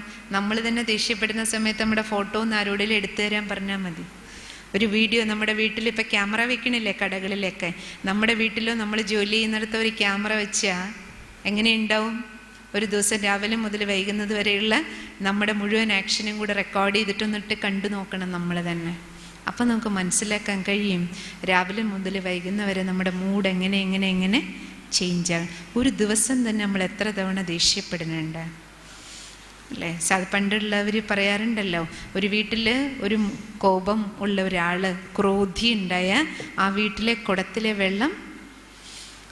കുടത്തിലെ വെള്ളം ആവിയായി പോകുമെന്ന് പറയുമായിരുന്നു. എൻ്റെ അർത്ഥം എന്താ? ക്രോധം ഉണ്ടാക്കുന്നത് അഗ്നിയാണ്. ആ അഗ്നി ആദ്യം കത്തിക്കുന്നത് ആരെയാ? അവരവരുടെ ശരീരത്തിലെ അവയവങ്ങളെ. പുറത്തുള്ളവരെ രണ്ടാമതേ കത്തിക്കുള്ളൂ. നമ്മൾ വിചാരിക്കും, ഞാൻ അയാളോട് ദേഷ്യപ്പെട്ട് എൻ്റെ കാര്യം നടത്തിയല്ലോ, വീട്ടിൽ ദേഷ്യപ്പെട്ട് ഞാൻ അത് ചെയ്തല്ലോ, ഇത് ചെയ്തല്ലോ. പക്ഷെ ആദ്യം എവിടെ തകരാറ് സംഭവിക്കണേ? അവനവൻ്റെ ശരീരത്തിൽ പുറമേ ബാധിക്കുന്ന പിന്നീടാ ഉള്ളിലുള്ള അവയവങ്ങൾ ആദ്യം കേടുവരണേ. ഉള്ളിൽ നിറയെ വില പിടിച്ച സാധനങ്ങൾ ഇരിപ്പുണ്ട്. ഏതൊക്കെ? ആദ്യം ഏതാണുള്ളത്? ഹൃദയം അല്ലേ? കിഡ്നി. ചെറിയ വില കൊടുത്ത് കിട്ടുന്ന സാധനമാണോ ഇതൊക്കെ? ആണോ? വീട്ടിലെ ഫ്രിഡ്ജോ ടി വിയോ കേടുവന്നാൽ നമുക്ക് നന്നാക്കാം, പുതിയത് വാങ്ങാം. പക്ഷേ ഇതൊക്കെ നമ്മൾ ആലോചിക്കുക. അപ്പോൾ ഇടിവെട്ടലുണ്ടാകുന്ന, ഇപ്പോൾ ഇടിവെട്ടി മഴ പെയ്യുന്ന ഒരു സമയമാണല്ലോ വേനലിൽ. ഇടിവെട്ടലുണ്ടാകുമ്പോൾ നമ്മളെല്ലാവരും എന്ത് ചെയ്യും? വീട്ടിലെ ടി വിയുടെയും ഫ്രിഡ്ജിൻ്റെയൊക്കെ വയർ ഊരിയിടും. ഇല്ലയോ? ഇടാൻ എന്താ കാരണം? ആ ഇടിമിന്നലേറ്റ് അതിലേക്ക് കറണ്ട് ഓവർഫ്ലോ ആയ ആ ഉപകരണങ്ങൾ കത്തി നശിക്കും. വില പിടിച്ചത് എൻ്റെ വീട്ടിലെ കമ്പ്യൂട്ടർ, ടി വി, ഫ്രിഡ്ജ്, അത് നശിച്ചു പോകാതിരിക്കാൻ ഞാൻ എന്ത് ചെയ്യും? കറണ്ടിൻ്റെ ഓവർഫ്ലോ ആണ് ഇടിമിന്നലുണ്ടാകുക. അപ്പം കറണ്ടിൻ്റെ ഓവർഫ്ലോ താങ്ങാൻ ഈ ഉപകരണത്തിന് പറ്റാതെ വരുമ്പോൾ അത് നശിക്കും. രാവിലെ മുതൽ വൈകിട്ട് വരെ നമ്മൾ എത്ര കറണ്ട് ഓവർഫ്ലോ ആക്കണേ? എത്ര ഇടിമിന്നലുണ്ടാവണേ? എത്ര തവണ ദേഷ്യപ്പെടുന്നു അത്ര ഇടിമിന്നൽ ഉണ്ടാക്കുകയാണ്. ആ ഇടിമിന്നലെല്ലാം ആര് താങ്ങ? ഈ ശരീരത്തിലുള്ള ഓരോ വില പിടിച്ച ഉപകരണങ്ങൾ താങ്ങി അതിന് പറ്റാതാകുമ്പോൾ എന്ത് ചെയ്യും? നമുക്കിതിനെ അൺപ്ലഗ് ചെയ്യാൻ പറ്റുമോ? ഊരിയിടാൻ പറ്റുമോ വയറ്? ഞാൻ എൻ്റെ ഹൃദയം മാറ്റി വെച്ചിട്ട് ദേഷ്യപ്പെട്ടിട്ട് വരാം, ഞാൻ എൻ്റെ കിഡ്നി മാറ്റി വെച്ചിട്ട് കുറച്ച് ദേഷ്യപ്പെടാം, ചെയ്യാൻ പറ്റുമോ? മറ്റേൻ്റെ വയറൊക്കെ ഊരിയിടാം. പക്ഷെ ഇതിനെ വല്ലതും അൺപ്ലഗ് ചെയ്യാൻ പറ്റുമോ? അപ്പം നമ്മുടെ ശരീരത്തിലെ ഓരോ അവയവങ്ങളെയും ഡാമേജ് കേടുവരുത്തിക്കൊണ്ടിരിക്കുന്നത് ആര് തന്നെയാണ്? നമ്മൾ തന്നിട്ട് അതിനെ നന്നാക്കാൻ വേണ്ടി ഡോക്ടറെ അടുത്ത് പോയി മണിക്കൂർ കണക്കിന് ക്യൂ ഇരിക്കാൻ നമുക്ക് ബുദ്ധിമുട്ടില്ല, ആയിരക്കണക്കിന് പൈസ ചിലവാക്കാൻ നമുക്ക് കഷ്ടമില്ല. പക്ഷെ എന്നാലും ഞാൻ എന്ത് ചെയ്യില്ല, എനിക്ക് ദേഷ്യത്തെ നിയന്ത്രിക്കാൻ പറ്റില്ല, വെറുപ്പിനെ നിയന്ത്രിക്കാൻ പറ്റില്ല. നമ്മൾ ആലോചിക്കണം നമ്മുടെ തിരുത്തൽ നമ്മൾ എവിടെ നിന്നാണ് കൊണ്ടുവരേണ്ടതെന്ന്. അപ്പോൾ ഇപ്പോൾ നമുക്ക് കുറച്ച് സമയം മെഡിറ്റേഷൻ ചെയ്യാം. ധ്യാനത്തിലൂടെ മെഡിറ്റേഷൻ ചെയ്യുന്ന സമയത്ത് നമ്മളെ തിരിച്ചറിയാം. ആദ്യം നമുക്കുണ്ടാകേണ്ട തിരിച്ചറിവ് ഞാൻ ആരാണ്. രണ്ടാമത്തത് ഉണ്ടാകേണ്ട തിരിച്ചറിവ് ഞാൻ എങ്ങനെയുള്ള ആത്മാവാണ് ഞാൻ. പക്ഷെ എങ്ങനെയുള്ള ആത്മാവാണ് ഞാൻ? ശാന്തസ്വരൂപ. ആത്മാവിൻ്റെ സ്വധർമ്മം ശാന്തിയാണ്. ആത്മാവിലുള്ളത് 7 ഗുണങ്ങളാണ്. പക്ഷെ നമ്മളെന്ത് ചെയ്തു? ആത്മാവ് ഈ ശരീരത്തിൽ വന്ന് ജന്മങ്ങളെടുത്ത് നമ്മൾ ആത്മാവാണെന്ന് മറന്നു. ഈ ശരീരമാണ്, ഞാൻ സ്ത്രീയാണ് പുരുഷനാണെന്ന ബോധത്തിൽ വന്നു. അപ്പം ആത്മാവാണെന്നത് മറന്നത് കാരണം ആത്മാവിൻ്റെ 7 ഗുണങ്ങളും മറന്നു. ഇപ്പം നമ്മൾ ഏതുകൊണ്ടാണ് കളിക്കണേ? ഈ ശരീരബോധത്തിൽ വന്നപ്പോൾ കാമം കൊണ്ട്, ക്രോധം കൊണ്ട്, അഹങ്കാരം കൊണ്ട്, അസൂയ കൊണ്ട്, വെറുപ്പ് കൊണ്ട്, ഈ ശരീരബോധത്തിന് അടിമപ്പെട്ട് നമ്മൾ ഈ ദുർവികാരങ്ങൾ കൊണ്ടാണ് നമ്മൾ കളിച്ചുകൊണ്ടിരിക്കുന്നത്. ഈ ദുർവികാരങ്ങളാണ് നമുക്ക് സർവ്വരോഗങ്ങളും ശരീരത്തിൻ്റെ അസുഖങ്ങളും കൂട്ടണത്, മനസ്സിൻ്റെ അസ്വസ്ഥതകളും കൂട്ടിക്കൊണ്ടിരിക്കണം. ഇത് നമ്മുടെ ശരീരവും മനസ്സിനും ആരോഗ്യത്തോടു കൂടി ഒരു ജീവിതം ജീവിക്കണമെങ്കിൽ നമുക്കൊരു തിരിച്ചുപോക്ക് ആവശ്യമാണ്. ഏത് തിരിച്ചുപോക്ക്? എവിടുന്ന് എവിടേക്ക് തിരിയണം? ഈ ശരീരമാണെന്ന ബോധത്തിന്ന് ആത്മാവാണെന്ന ബോധത്തിലേക്ക്. ശരീരത്തെ കളയാൻ പറ്റില്ല, കർമ്മം ചെയ്യാൻ നമുക്കിത് വേണം. പക്ഷേ ഈ ശരീരത്തിൽ ആത്മാവിരുന്ന് നമ്മൾ നമ്മുടെ വീട്ടിലാണെങ്കിലും നാട്ടിലാണെങ്കിലും ഏത് കർമ്മങ്ങൾ ചെയ്തുകൊണ്ടിരിക്കുമ്പോഴും നമുക്ക് ബോധം ശരിയായത് വേണം. ശരിയായ ബോധത്തിലേക്ക് തിരിച്ചു വരണം. അപ്പം നമ്മൾ റോഡിലൂടെ ഒരു ഭ്രാന്തൻ നടന്നു പോകുമ്പോൾ നമ്മളെല്ലാവരും എന്ത് പറയും? അയാൾ ശരിയായിട്ട് വസ്ത്രം ധരിച്ചിട്ടുണ്ടാവില്ല, ഭ്രാന്തൻ്റെ രീതികൾ ശരിയായിട്ടുണ്ടാവണില്ല. അപ്പം നമ്മളെല്ലാവരും എന്താ പറയുക? അയാൾ ഭ്രാന്തനല്ലേ, അയാൾക്ക് സ്വബോധം ഇല്ലല്ലോ, അതുകൊണ്ടല്ലേ അങ്ങനെ ചെയ്യണേ. പക്ഷെ നമ്മൾ വിചാരിച്ചിരിക്കുന്ന നല്ല ബോധമുള്ളവരാണെന്നാ. എന്താ ബോധം നമുക്ക്? എന്താ ബോധത്തിലാണ് നമ്മൾ നടന്നുകൊണ്ടിരിക്കണേ? എന്ത് ബോധത്തിലാണ് പോയിക്കൊണ്ടിരിക്കണേ? ഞാൻ. എന്താ ബോധം? സ്വബോധം നമുക്കില്ല. സ്വാർത്ഥം ആത്മാവ്. ഞാൻ ആത്മാവാണെന്ന ബോധത്തിലാണ്, ഡ്രൈവറാണെന്ന ബോധത്തിൽ ഇരുന്നുകൊണ്ട് ഈ വണ്ടി ഓടിച്ചാലേ സ്വബോധം ഉണ്ടെന്ന് പറയുള്ളൂ. പക്ഷെ ഇപ്പം നമ്മൾ ഡ്രൈവറാണെന്ന ബോധത്തിലല്ല ഈ വണ്ടി ഓടിക്കണേ. നമ്മുടെ എല്ലാവരുടെയും ബോധം എന്താ? ഞാൻ ഈ വണ്ടിയാണെന്ന ബോധത്തിലാണ് പോയിക്കൊണ്ടിരിക്കണം. ഇതിലൊരു ഡ്രൈവർ ഉണ്ടെന്ന ബോധം പോലും ഇല്ല. എപ്പോഴേ ബോധം വരുള്ളൂ? ഏതെങ്കിലും മരണ വീട്ടിൽ പോകണം, ഓ ആത്മാവ് പോയി, ആത്മാവിനെ ക്രിയ ചെയ്യണം, ബസ് കഴിഞ്ഞു, അതോടുകൂടി നമ്മുടെ ഡ്രൈവറുടെ ബോധം കഴിഞ്ഞു. നമ്മൾ ഓടി നടക്കുമ്പോഴും ഇതിലൊരു ഡ്രൈവറുണ്ട്, ഞാനാ ഡ്രൈവറാണ്, ഇതെൻ്റെ വണ്ടിയാണ്, ഡ്രൈവറായ ഞാൻ വേണം ഈ വണ്ടി ഓടിക്കാൻ. വണ്ടി ഡ്രൈവറെയല്ല കൊണ്ടുപോകണ്ടേ, പിന്നെയോ ഡ്രൈവർ വണ്ടിയെ കൊണ്ടുപോകും. എന്നാലേ നമുക്ക് ദുഃഖത്തിൽ നിന്ന്, അശാന്തിയിൽ നിന്ന് മുക്തി ഉണ്ടാക്കുള്ളൂ. അപ്പം ഇപ്പം നമുക്ക് അല്പസമയം മെഡിറ്റേഷൻ ചെയ്യാം. അപ്പം നിങ്ങളുടെ ഇരിപ്പിടത്തിൽ നിവർന്നിരിക്കുക. നിങ്ങളുടെ ഫോണുകൾ ഉണ്ടെങ്കിൽ സൈലൻസിലിട്ട് വയ്ക്കുക. ഈ 7 ദിവസവും വരുമ്പോൾ നിങ്ങളെല്ലാവരും തുടക്കം മുതലേ ഫോണുകൾ സൈലൻസിലിട്ട് വെച്ച് പോകുന്നത് വരെ നിങ്ങൾക്ക് ഫുൾ അറ്റൻഷൻ ഉണ്ടാവും. അപ്പം നമ്മൾ എന്തായാലും നമ്മളെല്ലാം കേൾക്കാൻ വേണ്ടിയിട്ട് വരിക. അപ്പം നിങ്ങൾക്ക് ഇതിൻ്റെ പൂർണ്ണ ലാഭം ഉണ്ടാവും. മെഡിറ്റേഷൻ ചെയ്യുന്ന സമയത്ത് നമ്മുടെ എല്ലാവരുടെയും മനസ്സിൽ ഒരേ വിചാരങ്ങൾ ഉണ്ടാകാൻ വേണ്ടിയിട്ട് കുറച്ച് സങ്കല്പങ്ങൾ സിസ്റ്റർ പറയാം. അപ്പം നിങ്ങൾ മനസ്സുകൊണ്ട് ആ സങ്കല്പങ്ങൾക്കൊപ്പം യാത്ര ചെയ്യാൻ ശ്രമിക്കുക. അപ്പം നമ്മുടെ മനസ്സ് ഈ ശരീരമാണെന്ന ബോധത്തിൽ നമുക്ക് ആത്മാവാണെന്ന അനുഭവം ഉണ്ടാകണം. ആത്മാവിനെ കാണാൻ പറ്റില്ല, കാണിക്കാൻ പറ്റില്ല, പക്ഷേ അനുഭവം ചെയ്യാൻ പറ്റും. ഇപ്പം നമ്മൾ ധ്യാനത്തിലിരിക്കുമ്പോഴാണ് നമുക്ക് അനുഭവം ഉണ്ടാകണം. അവരവർക്കുണ്ടാകുന്ന അനുഭവമാണിത്. ശരീരത്തിൽ നിന്ന് വേറിട്ട ആത്മാവാണ് ഞാനെന്ന ഫീലിംഗ് നമുക്കുണ്ടാവും. ഇനി ആത്മാവിനുള്ളിലുള്ളത് ശാന്തിയാണ്, നമുക്ക് അനുഭവം ചെയ്യാൻ പറ്റും. ആത്മാവിൽ ശക്തിയുണ്ട്, നമുക്ക് അനുഭവം ചെയ്യാൻ പറ്റും. ശാന്തിയും സുഖവും സ്നേഹവും ശക്തിയും എല്ലാം നമ്മൾ ഓരോ ആത്മാവിൻ്റെ ഉള്ളിലുണ്ട്, ഓരോരുത്തരുടെ ഉള്ളിലുണ്ട്. അതിനാണ് നമ്മളിപ്പോൾ പുറത്ത് തേടി നടക്കണേ. പക്ഷെ അതിവിടെ കിടക്കുക, ഇതിൻ്റെ ഉള്ളിലുള്ളതാണ് നമ്മൾ പുറത്ത് അന്വേഷിക്കണേ. അന്വേഷിച്ചാൽ കിട്ടൂ ഇല്ല. കസ്തൂരിമാനെ പോലെ നമ്മൾ തേടുക, അത് കസ്തൂരി തേടി നടക്കുക, അതിന് കിട്ടൂ ഇല്ല. അതിൻ്റെ നാഭിയിൽ നിന്നാണ് വരണം, തിരിച്ചറിയാൻ അതിന് പറ്റണില്ല. അതേപോലെ നമ്മളും ശാന്തി വേണം, സ്നേഹം വേണം, എല്ലായിടും അലയുക. പക്ഷെ എവിടെ കിടക്കണേ? അപ്പം നമുക്ക് അല്പസമയം ധ്യാനം ചെയ്യാം. അപ്പം നിങ്ങൾക്ക് ഓരോരുത്തർക്കും സ്വയം ഫീൽ ചെയ്യും, നമ്മുടെ ഉള്ളിൽ ഈ ശാന്തിയുടെ ശക്തിയുണ്ട്, സ്നേഹത്തിൻ്റെ ശക്തിയുണ്ട്. അത് നമുക്ക് അനുഭവം ചെയ്യാൻ പറ്റും. നിങ്ങൾ നിവർന്നിരിക്കുക. അവരവരുടെ മനസ്സിൽ എന്ത് കേൾക്കുന്നോ വായ് കൊണ്ടൊന്നും ഉരുവിടണം എന്നില്ല. കാരണം ധ്യാനത്തിന് നമ്മുടെ മനസ്സിൻ്റെ ഏകാഗ്രത വേണം. മനസ്സ് ഏകാഗ്രമാകണമെന്നുണ്ടെങ്കിൽ നമുക്ക് പടിപടിയായിട്ട് അഭ്യാസത്തിലൂടെ ആകുള്ളൂ. അപ്പോൾ സ്വസ്ഥമായിട്ടിരുന്ന് വളരെ റിലാക്സ്ഡ് ആയിട്ടിരിക്കുക, ഒരാളെ ടച്ച് ചെയ്യാതെ തൊടാതെ വളരെ ഫ്രീ ആയിട്ടിരിക്കുക. അതിനുശേഷം നമുക്ക് നമ്മുടെ ചിന്തകളെ ബാക്കി കാര്യങ്ങളിൽ നിന്നെല്ലാം നമ്മളിലേക്ക് കൊണ്ടുവരാം.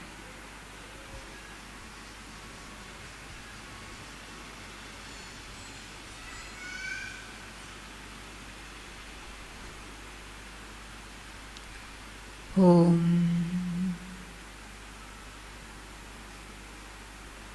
ശാന്തി.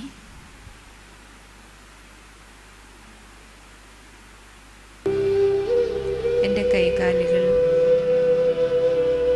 വളരെ സ്വസ്ഥമാണ്. എൻ്റെ ശ്രദ്ധ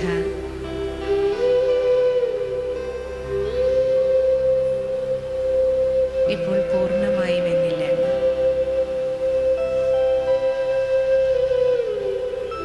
കഴുത്തിന് താഴെ എല്ലാ അവയവങ്ങളും വളരെ വളരെ സ്വസ്ഥമായിരിക്കുന്നു.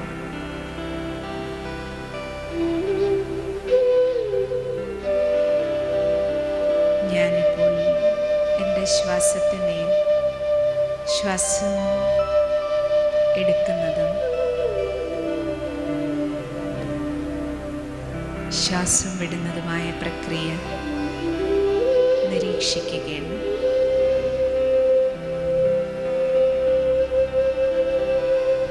എൻ്റെ ശരീരത്തിൽ ശ്വാസോച്ഛ്വാസം നടക്കുന്നത് ഞാൻ അറിയുന്നു, അനുഭവം ചെയ്യുന്നു. ബോധത്തോടെ ശ്വാസം എടുക്കും.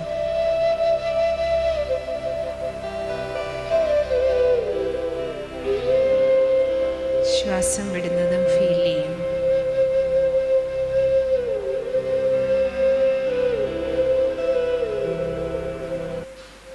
ഈ ദേഹം പഞ്ചതത്വ നിർമ്മിതമാണ്.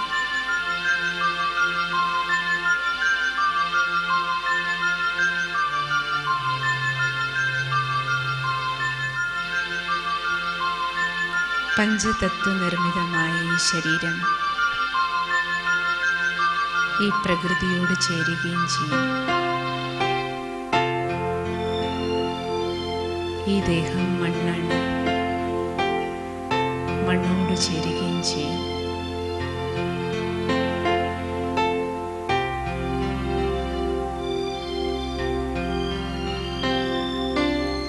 പഞ്ചഭൂത നിർമ്മിതമായ ഈ ശരീരത്തിൽ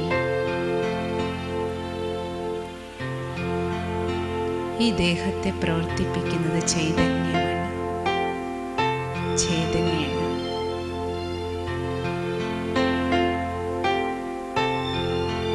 ആ ചേതന അതിസൂക്ഷ്മമായ ആത്മസത്തയാണ്.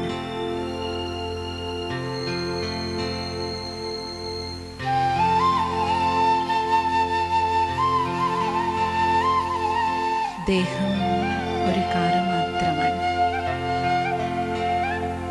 ഈ കാറിനുള്ളിൽ ഡ്രൈവിംഗ് സീറ്റിൽ നെറ്റിത്തടത്തിൽ ഇരുപുരികങ്ങൾക്ക് മധ്യേ ആത്മാവാകുന്ന ഡ്രൈവർ ഇരിക്കുന്നു.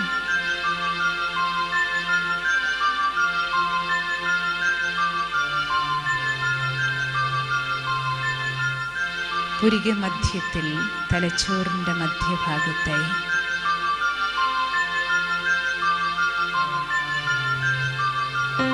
ആത്മീയ ഊർജം മിന്നാമിനുങ്ങ് പോലെ പ്രകാശിക്കുന്ന വെളിച്ചം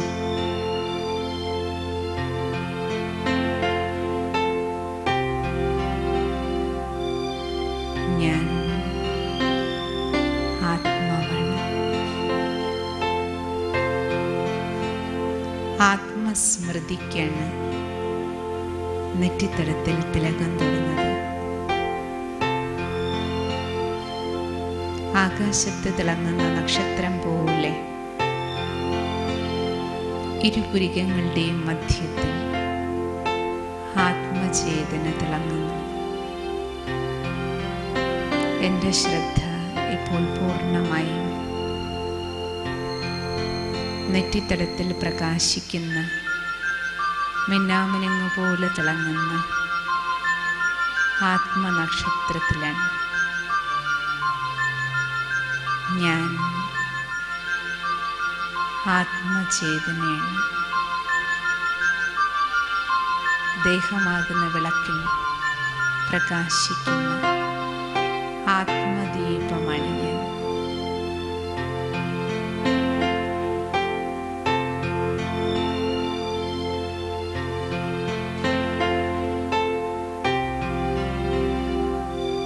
ആത്മാവായ ഞാൻ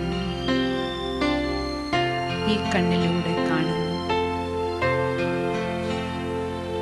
കാതിലൂടെ കേൾക്കുന്ന ശക്തിയും ഞാൻ തന്നെയാണ്. വായിൽ കൂടി സംസാരിക്കുന്നതും ഞാൻ ആത്മീയ ഊർജമാണ്. ആത്മാവായ എൻ്റെ ഒരു വസ്ത്രം മാത്രമാണ് ഈ ദേഹം.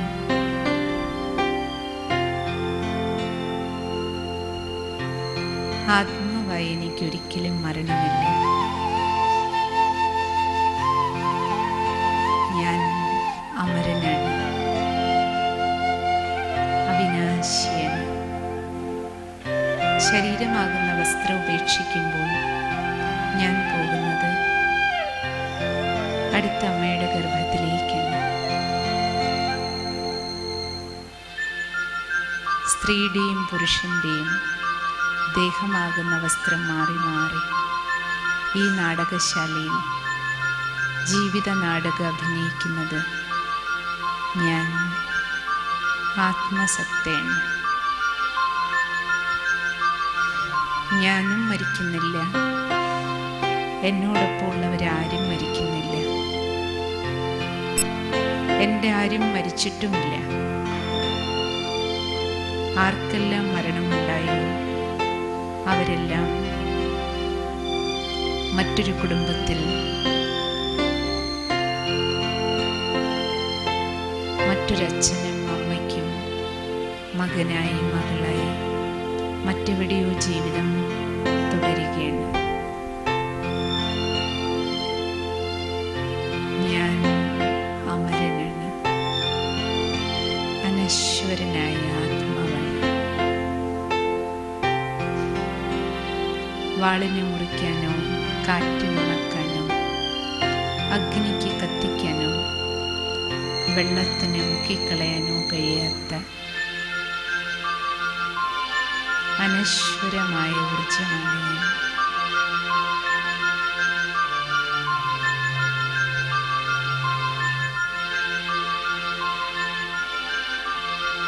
ആത്മാവായ ഞാൻ ശാന്തി നിറഞ്ഞ പ്രകാശമാണ്.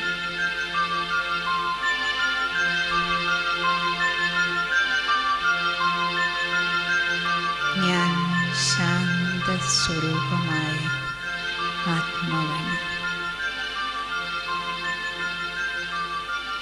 ശാന്തിയാണ് എൻ്റെ സ്വധർമ്മം. പുരിക മധ്യത്ത് കുടികൊള്ളുന്ന ആത്മാവിൽ നിന്ന് ശാന്തമായ ഊർജം, ശാന്തിയുടെ പ്രകാശം ദേഹമാസകലം പ്രവഹിക്കുന്നു.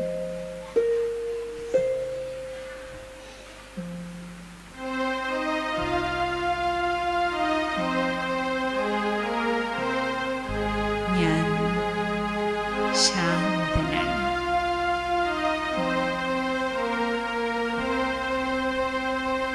ശാന്തതയാണ് എൻ്റെ സ്വഭാവം. ശാന്തിയാണ് എൻ്റെ സ്വധർമ്മം.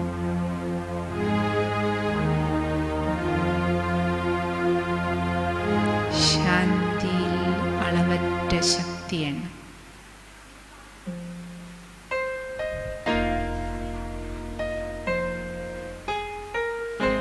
ശാന്തത നൽകുന്നത് ശക്തിയാണ്.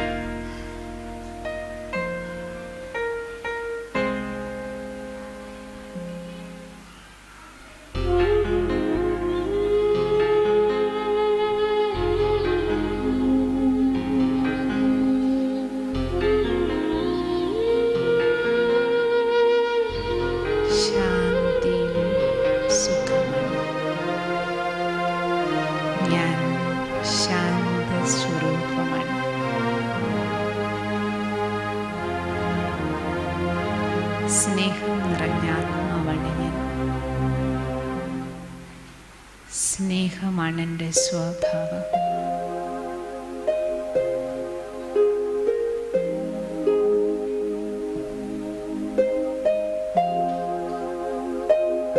എന്നോടൊപ്പം ഈ നാടകശാലയിലുള്ളത് ഓരോരുത്തരും പുരിക മധ്യത്തിൽ കുടികൊള്ളുന്ന ആത്മചേതനയും സ്നേഹം നിറഞ്ഞ ആത്മസഹോദരങ്ങളാണ്. എനിക്കാരും ശത്രുവില്ല.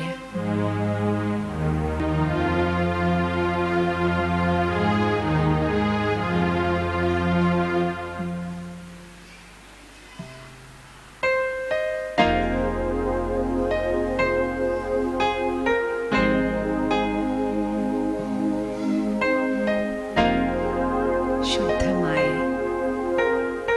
കറയില്ലാത്ത വജ്രം പോലെ തിളങ്ങുന്ന ശുദ്ധാത്മാവാണ്.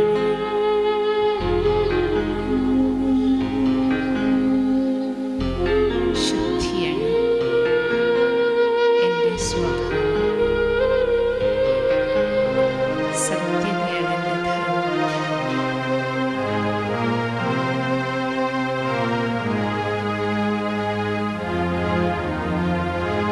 ശക്തി സ്വരൂപമാണ് ഞാൻ.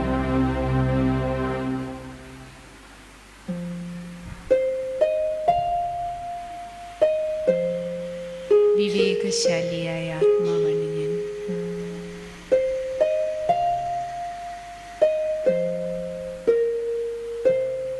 ഞാൻ സത്യമാണ്, ചൈതന്യമാണ്,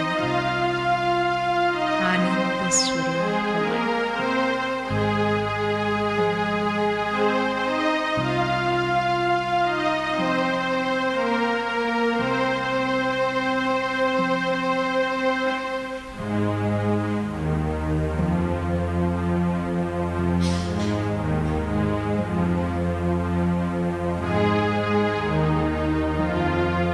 ആത്മാവിൽ നിന്ന്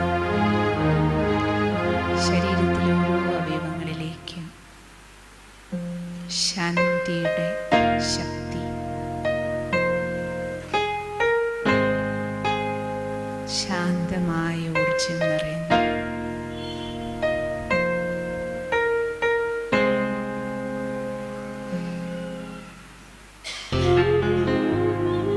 എൻ്റെ പഞ്ചേന്ദ്രിയങ്ങളും കർമ്മേന്ദ്രിയങ്ങളും ശരീരമാസകലം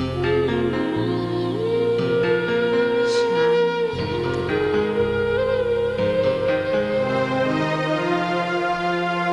സ്വസ്ഥ